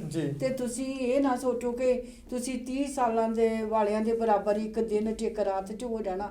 ਤੁਸੀਂ ਕੋਈ ਇੱਦਾਂ ਦਾ ਗਲਤ ਰਸਤਾ ਨਾ ਅਪਣਾਇਓ ਕਦੀ ਵੀ ਜ਼ਿੰਦਗੀ 'ਚ ਕਿ ਤੁਸੀਂ ਕੋਈ ਚੰਦ ਪੈਸਿਆਂ ਪਿੱਛੇ ਤੁਹਾਨੂੰ ਲਾਲਚ ਦੇ ਦੇਵੇ ਕਿ ਤੁਸੀਂ ਅਮੀਰ ਹੀ ਹੋ ਜਾਓ ਇੱਕ ਦਿਨ ਦੇ ਵਿੱਚ। ਨਹੀਂ, ਇੱਦਾਂ ਨਾ ਤੁਸੀਂ ਕਦੀ ਵੀ ਕਰਿਓ। ਹੋ ਸਕਦਾ ਤੁਹਾਨੂੰ ਉਹ ਜਿਹੜੇ ਚੰਦ ਪੈਸੇ ਨੇ, ਸ਼ਾਰਟ ਜਿਹੜਾ ਚੈਨਲ ਦਾ ਰਸਤਾ ਹੈਗਾ, ਉਹ ਬਹੁਤ ਮਹਿੰਗਾ ਪੈ ਜਾਵੇ। ਤੁਸੀਂ ਆਪਣੀ ਜ਼ਿੰਦਗੀ ਨੂੰ ਇੱਦਾਂ ਦੇ ਦੁੱਖਾਂ ਦੇ ਵਿੱਚ ਪਾ ਲਵੋ। ਸੋ ਮਿਹਨਤ ਕਰੋ ਔਰ ਕੰਮ ਕਰੋ ਔਰ ਆਪਣੇ ਪੈਰਾਂ 'ਤੇ ਖੜ੍ਹੇ ਹੋਵੋ। ਜਿੱਦਾਂ ਉੱਥੇ ਸੋਹਣਾ ਸਮਾਜ ਸਿਰ ਜੋ ਸਾਡਾ ਵੀ ਸਿਰ ਉੱਚਾ ਹੋਵੇ ਕਿ ਜਿਹੜੇ ਪੰਜਾਬੀ ਸਟੂਡੈਂਟ ਆ ਰਹੇ ਨੇ ਉਹ ਕਿੰਨਾ ਵਧੀਆ ਇੱਥੇ ਕੰਮ ਕਰ ਰਹੇ ਨੇ। ਬਹੁਤ ਵਧੀਆ, ਚੰਗੇ ਵੀ ਹੈ ਜੀ। ਬਹੁਤ ਸਟੂਡੈਂਟਸ ਨਾਲ ਹਮੇਸ਼ਾ ਗੱਲਬਾਤ ਹੁੰਦੀ ਰਹਿੰਦੀ ਆ, ਗੁਰਦੁਆਰਿਆਂ 'ਚ ਵੀ ਮਿਲਦੇ ਰਹਿੰਦੇ ਆ। ਸਪੈਸ਼ਲੀ ਕੁੜੀਆਂ ਕਈ ਵਾਰੀ ਗੁਰਦੁਆਰੇ 'ਚ ਹੁੰਦੀਆਂ, ਜੋ ਵੈਦਰ ਖਰਾਬ ਆ, ਮੇਰੀ ਆਦਤ ਹੀ ਹੈ ਉਹ 5-7 ਨੂੰ ਬਿਠਾ ਕੇ ਮੈਂ 2-4 ਫੇਰੇ ਲਾਉਣੇ ਹੁੰਦੇ ਜੀ। ਗੱਡੀ 'ਚ ਬਿਠਾਇਆ, ਲਾਗੇ ਸ਼ੈਡਨ ਕਾਲਜ ਦੇ ਗੁਰਦੁਆਰਾ ਨਾਨਕਸਰ, ਅਤੇ ਮੈਂ ਉੱਥੇ ਡੇਲੀ ਜਾਂਦੀ ਹਾਂ। ਅਤੇ ਜਦੋਂ ਕਦੀ ਵੈਦਰ ਖਰਾਬ ਜਾਂ ਕੁਛ ਵੀ ਕੁੜੀਆਂ ਨੂੰ ਪੁੱਛ ਲੈਣਾ ਰਾਈਟ ਚਾਹੀਦੀ ਆ, ਨੇੜੇ ਹੁੰਦੀ ਆ, ਫਿਰ ਬੀਬੀਆਂ ਨੂੰ ਕਹਿਣਾ ਕੋਈ ਨਹੀਂ ਮੁੜ ਕੇ ਫਿਰ ਆਉਣੀ। ਸੋ ਕਹੀਦਾ ਵੀ ਚਲੋ ਬੱਚੀਆਂ ਨੂੰ ਕਿਸੇ ਸੇਧ ਦਿਓ। ਬਾਕੀ ਮੈਂ ਡਰਾਈਵਿੰਗ ਇੰਸਟਰਕਟਰ ਹੈਗੀ ਹਾਂ, 20 ਸਾਲ ਮੇਰਾ ਡਰਾਈਵਿੰਗ ਸਕੂਲ ਇਨ ਕਲਾਸ ਹੋਮ ਇਨ ਕਰ, I am supervisor driving instructor. ਮੈਂ ਇੱਥੇ ਕਹਿਣਾ ਚਾਹੁੰਦੀ ਕਿ ਜਿਹੜੀਆਂ ਇੱਥੇ ਦੀਆਂ ਡਰਾਈਵਿੰਗ ਵਾਲੀਆਂ ਆਦਤਾਂ ਉੱਥੇ ਨਹੀਂ ਚੱਲਦੀਆਂ। ਉੱਥੇ ਤਾਂ ਜਿਹੜਾ ਪ੍ਰੋਪਰ ਚੈਨਲ ਆ ਤੁਹਾਨੂੰ ਚੱਲਣਾ ਪੈਣਾ। ਤੁਸੀਂ ਉੱਥੇ ਸਟਾਪ ਸਾਈਨ ਨਾ, ਕੋਈ ਸਟਾਪ ਸਾਈਨ 'ਤੇ ਨਹੀਂ ਖੜਦਾ ਜੀ। ਅਤੇ ਇੱਕ ਸਟੂਡੈਂਟਸ ਕਿਤੇ ਰਹਿ ਰਹੇ ਨੇ ਅਤੇ ਉਹਨਾਂ ਨੂੰ ਇੰਸ਼ੋਰੈਂਸ ਐਡਰੈਸ ਕਿਤੇ ਹੋਰ ਦਾ ਪਾਇਆ ਹੋਇਆ। ਜਦੋਂ ਐਕਸੀਡੈਂਟ ਹੁੰਦਾ ਕੁਛ ਅਤੇ ਉਦੋਂ ਉਹਨਾਂ ਨੂੰ ਕਲੇਮ ਵੀ ਨਹੀਂ ਕਰਦਾ ਮਿਲਦਾ, ਕਿਉਂਕਿ ਉਹਨਾਂ ਦੀ ਜਿਹੜੀ ਗੈਸ ਪਈ ਹੁੰਦੀ ਆ ਉਹ ਵੀ ਬਰੰਪਟਨ ਦੀ ਹੁੰਦੀ ਆ, ਅਤੇ ਜਿਹੜੀ ਉਹਨਾਂ ਦੇ ਫੋਨ ਬਿੱਲ ਆ ਉਹ ਵੀ ਬਰੰਪਟਨ ਦਾ ਹੁੰਦਾ, ਗਰੋਸਰੀ ਦੀਆਂ ਰਸੀਦਾਂ ਵੀ ਬਰੰਪਟਨ ਦੀਆਂ, ਅਤੇ ਐਡਰੈਸ ਉਹਨਾਂ ਨੇ ਬਹੁਤ 100-200 ਕਿਲੋਮੀਟਰ ਦੂਰ ਦਾ ਪਾਇਆ ਹੁੰਦਾ। ਫਿਰ ਜਿਹੜੀ ਇੰਸ਼ੋਰੈਂਸ ਆ ਉਹ ਜਿੱਥੇ ਉਹਨਾਂ ਦੀ ਤਾਂ ਵਧਣੀ ਕਲੇਮ ਨੇ ਮਿਲਣੇ, ਸਾਡੇ ਵਰਗੇ ਲੋਕਾਂ ਦੀ ਵੀ ਇੰਸ਼ੋਰੈਂਸ ਵੱਧਦੀ ਆ ਜਦੋਂ ਤੁਸੀਂ ਫਰਾਡ ਕਰਦੇ ਹੋ, ਹੈ ਨਾ। ਸੋ ਇਸ ਕਰਕੇ ਕਿਸੇ ਨੇ ਰੈੱਡ ਲਾਈਟਾਂ 'ਚ ਨਹੀਂ ਖੜਨਾ, ਜੇ 4-ਵੇ ਸਟਾਪ ਸਾਈਨ ਆ ਮੇਰੀ ਟਰਨ ਆਉਣੀ, ਧੱਕੇ ਨਾਲ ਆਪਣੀ ਲੈ ਜਾਣੀ, ਕੋਈ ਇੰਡੀਕੇਟਰ ਨਹੀਂ ਦੇਣਾ। ਇਹ ਛੋਟੀਆਂ ਗੱਲਾਂ ਹੈਗੀਆਂ ਆ ਜਿਹੜੀਆਂ ਕਿ ਬਹੁਤ ਵੱਡਾ ਨੁਕਸਾਨ ਕਰ ਜਾਂਦੀਆਂ ਆ, ਅਤੇ ਕਾਫੀ ਜਿਹੜੇ ਐਕਸੀਡੈਂਟਸ ਨੇ ਕਾਫੀ ਵੱਧ ਰਹੇ ਨੇ। ਸੋ ਇਸ ਕਰਕੇ ਬਹੁਤ ਕੁਝ ਹੋ ਰਿਹਾ ਜੀ, ਬਹੁਤ ਜ਼ਿਆਦਾ ਹੀ ਕੁਝ ਹੋ ਰਿਹਾ। ਅਤੇ ਚੰਦਕ ਹੈਗੇ ਨੇ ਜਿਹੜੇ ਇੱਦਾਂ ਕਰਦੇ ਆ, ਬਾਕੀ ਚੰਗੇ ਵੀ ਬਹੁਤ ਆ। ਮੈਂ ਕਹਿੰਦੀ ਤੁਸੀਂ ਭੇਜੋ, ਪਰ ਬੱਚੇ ਨੂੰ ਥੋੜ੍ਹਾ ਜਿਹਾ ਇੱਥੋਂ ਟ੍ਰੇਨ ਕਰਕੇ ਭੇਜੋ। ਹਾਂ, ਵੀ ਬੱਚੇ ਇੰਡੀਆ ਦਾ ਸਿਸਟਮ ਸਾਡਾ ਆਇਆ, ਕੈਨੇਡਾ ਦੇ ਵਿੱਚ ਉੱਥੇ ਜਾ ਕੇ ਸਿਸਟਮ ਵੱਖਰਾ ਹੋਣਾ ਕਿ ਤੁਸੀਂ ਉੱਥੇ ਘਬਰਾਇਓ ਨਾ, ਪਰ ਉਹਨੂੰ ਫੋਲੋ ਜ਼ਰੂਰ ਕਰਿਓ। ਮੇਰੀ ਤਾਂ ਇਹ ਰਿਕੁਐਸਟ ਆ, ਕਾਈਂਡਲੀ ਰਿਕੁਐਸਟ ਹੈ ਵੀ ਉੱਥੇ ਦੇ ਸਿਸਟਮ ਨੂੰ ਜ਼ਰੂਰ ਫੋਲੋ ਕਰੋ। ਅਤੇ ਮੇਰਾ ਕੋਈ ਵੀ ਸਟੂਡੈਂਟ ਜਿਹੜਾ ਹੈਗਾ ਉਹਨੂੰ ਕੋਈ ਔਖਾ ਸਮਾਂ ਦੇਖਣਾ ਨਹੀਂ ਪੈਣਾ ਜੇ ਉਹ ਮਿਹਨਤ ਕਰਨਾ। ਜੇ ਮਿਹਨਤ ਕਰਨਗੇ ਤਾਂ ਸਭ ਕੁਝ ਹੀ ਹੈਗਾ ਜੀ। ਰਲ ਮਿਲ ਕੇ ਜਿਹੜਾ ਹੈਗਾ ਸਮਾਜ ਨੂੰ ਸੁਧਾਰਿਆ ਜਾ ਸਕਦਾ। ਬਿਲਕੁਲ ਜੀ, ਬਿਲਕੁਲ। ਸਾਨੂੰ ਉਹਨਾਂ ਦੀ ਓਨੀ ਜ਼ਰੂਰਤ ਹੀ ਹੈਗੀ ਆ। ਪਰ ਇਹ ਨਹੀਂ ਕਿ ਜਿਹੜੇ ਪੁਰਾਣੇ ਲੋਕ ਆ ਤੁਸੀਂ ਕਹੋ ਵੀ ਹਾਂ ਜੀ ਤੁਸੀਂ ਪੁਰਾਣੇ ਆਏ ਤਾਂ ਸਾਨੂੰ ਸਟੂਡੈਂਟ ਨੂੰ ਚੰਗਾ ਮਾੜਾ ਕਹਿੰਦੇ। ਕੋਈ ਚੰਗਾ ਮਾੜਾ ਨਹੀਂ ਕਿਸੇ ਨੂੰ ਕਹਿੰਦਾ, ਪਰ ਇਹ ਆ ਕਿ ਉਹਨਾਂ ਨੂੰ ਜੇ ਕੋਈ ਸਿਖਾਉਣ ਦੀ ਕੋਸ਼ਿਸ਼ ਕਰਦਾ ਜਾਂ ਕੁਝ ਚੰਗੀ ਗੱਲ ਕਹਿਣ ਦੀ ਕੋਸ਼ਿਸ਼ ਕਰਦਾ, ਉਹਨਾਂ ਸਟੂਡੈਂਟ ਨੂੰ ਸਿੱਖ ਲੈਣੀ ਚਾਹੀਦੀ ਆ ਕਿ ਆਉਣ ਵਾਲੀ ਸਾਰੀ ਜ਼ਿੰਦਗੀ ਲਈ ਉਹਨਾਂ ਦਾ ਵਧੀਆ ਭਵਿੱਖ ਉਹਦੇ ਨਾਲ ਬਣ ਸਕਦਾ। ਜੀ ਜੀ ਜੀ, ਅਖੀਰ ਦੇ ਵਿੱਚ ਆਪਣੇ ਸਰੋਤਿਆਂ ਨੂੰ ਜਿਹੜਾ ਹੈਗਾ ਪੰਜਾਬੀ ਭਾਸ਼ਾ ਦੇ ਲਈ ਤੁਸੀਂ ਕੀ ਮੈਸੇਜ ਜਿਹੜਾ ਹੈਗਾ ਦੇਣਾ ਚਾਹੋਗੇ? ਹਾਂਜੀ, ਮੈਂ ਆਪਣੇ ਸਰੋਤਿਆਂ ਦਰਸ਼ਕਾਂ ਨੂੰ ਇਹ ਕਹਿਣਾ ਚਾਹੁੰਦੀ ਕਿ ਆਪਣੀ ਮਾਂ ਬੋਲੀ ਪੰਜਾਬੀ ਨਾਲ ਤੁਸੀਂ ਜੁੜੋ। ਸਾਡਾ ਜਿਹੜੀ ਮਾਂ ਬੋਲੀ ਪੰਜਾਬੀ ਆ, ਸਾਡਾ ਸੱਭਿਆਚਾਰ ਆ। ਮੈਂ ਕਿ ਇਹਦੇ ਤੇ ਮਾਂ ਬੋਲੀ ਤੇ ਇੱਕ ਕਵਿਤਾ ਵੀ ਲਿਖੀ ਸੀਗੀ ਜੀ, ਉਹ ਵੀ ਅਖੀਰ ਦੇ ਵਿੱਚ ਜ਼ਰੂਰ ਸੁਣਾਓ। ਹਾਂਜੀ, ਸੋ ਮੈਂ ਇਹ ਕਹਿਣਾ ਚਾਹੁੰਦੀ ਕਿ ਹਾਂ, ਤੁਸੀਂ ਆਪਣੀਆਂ ਜੜ੍ਹਾਂ ਨਾਲੋਂ ਨਹੀਂ ਟੁੱਟਣਾ ਹੈਗਾ। ਪੰਜਾਬੀ ਬੋਲੀ ਜਿਹੜੀ ਸਾਡੀ ਆ, ਬਹੁਤ ਹੀ ਵਧੀਆ ਬੋਲੀ ਆ ਕਿ ਇਹਦੇ ਨਾਲ ਜੁੜੇ ਰਵਾਂਗੇ ਤਾਂ ਮੈਨੂੰ ਲੱਗਦਾ ਆਪਣੇ ਜਿਹੜੇ ਰਿਸ਼ਤੇ ਆ ਉਹਨਾਂ ਨੂੰ ਵੀ ਬਰਕਰਾਰ ਰੱਖਾਂਗੇ। ਸਾਡੀਆਂ ਆਉਣ ਵਾਲੀਆਂ ਪਨੀਰੀਆਂ ਕਿਵੇਂ ਜੁੜਨਗੀਆਂ ਜੇ ਅਸੀਂ ਆਪ ਹੀ ਨਹੀਂ ਆਪਣੀ ਮਾਂ ਬੋਲੀ ਨਾਲ ਜੁੜੇ ਤੇ। ਸੋ ਇਸ ਕਰਕੇ ਮੈਂ ਸਾਰਿਆਂ ਨੂੰ PTN 24 ਦੀ ਟੀਮ ਨੂੰ ਔਰ ਸਾਰੇ ਦਰਸ਼ਕਾਂ ਸਰੋਤਿਆਂ ਨੂੰ ਜ਼ਰੂਰ ਕਹਿਣਾ ਚਾਹੁੰਦੀ ਹਾਂ ਕਿ ਆਪਾਂ ਅੱਜ ਬੜਾ ਮਾਣ ਵੀ ਮਹਿਸੂਸ ਕੀਤਾ ਤੁਹਾਡੇ ਦੇ ਨਾਲ ਆ ਕੇ ਬਰੰਪਟਨ ਤੋਂ, ਕਿ PTN 24 ਇੰਨੇ ਦਿਨ ਹੋ ਗਏ ਸੀ ਸ਼ੋਅ ਨਹੀਂ ਕੀਤਾ ਸੀ। ਅੱਜ ਤੇ ਬੜਾ ਵਧੀਆ ਲੱਗਾ। ਮੇਰਾ ਤਾਂ ਸਾਰਾ ਉੱਥੇ ਵਾਲਾ ਹੀ ਕੰਮ ਹੋ ਗਿਆ ਵੀ ਹਾਂ ਮੈਂ ਇੱਥੇ ਕਰ ਲਿਆ ਜਾਂ ਉੱਥੇ ਕਰ ਲਿਆ, ਹਨਾ। ਤੇ ਸੋ ਇਸ ਕਰਕੇ ਮੈਂ ਇੱਕ ਕਵਿਤਾ ਵੀ ਇੱਕ ਜਿਹੜੀ ਜ਼ਰੂਰ ਮੈਂ ਉਹ ਤੁਹਾਨੂੰ ਸੁਣਾ ਜਾਂਦੀ ਹਾਂ ਜੀ। ਨਾ ਆਪਣੀ ਮਾਂ ਬੋਲੀ ਨੂੰ ਭੁੱਲਿਓ ਤੇ ਭੁਲਾਇਓ ਜੀ, ਮਾਂ ਬੋਲੀ ਨੂੰ ਭੁੱਲ ਕੇ ਨਾ ਰੁਲਿਓ ਤੇ ਰਲਾਇਓ ਜੀ। ਇਹ ਤਾਂ ਗੁਰੂਆਂ ਦੇ ਮੁਖ ਚੋਂ ਨਿਕਲੀ ਬੋਲੀ ਏ, ਤਾਈਓ ਮਾਖੀਓ ਮਿੱਠੀ ਕੰਨਾਂ ਵਿੱਚ ਵਿਚਰੀ ਕੋਲੀ ਏ।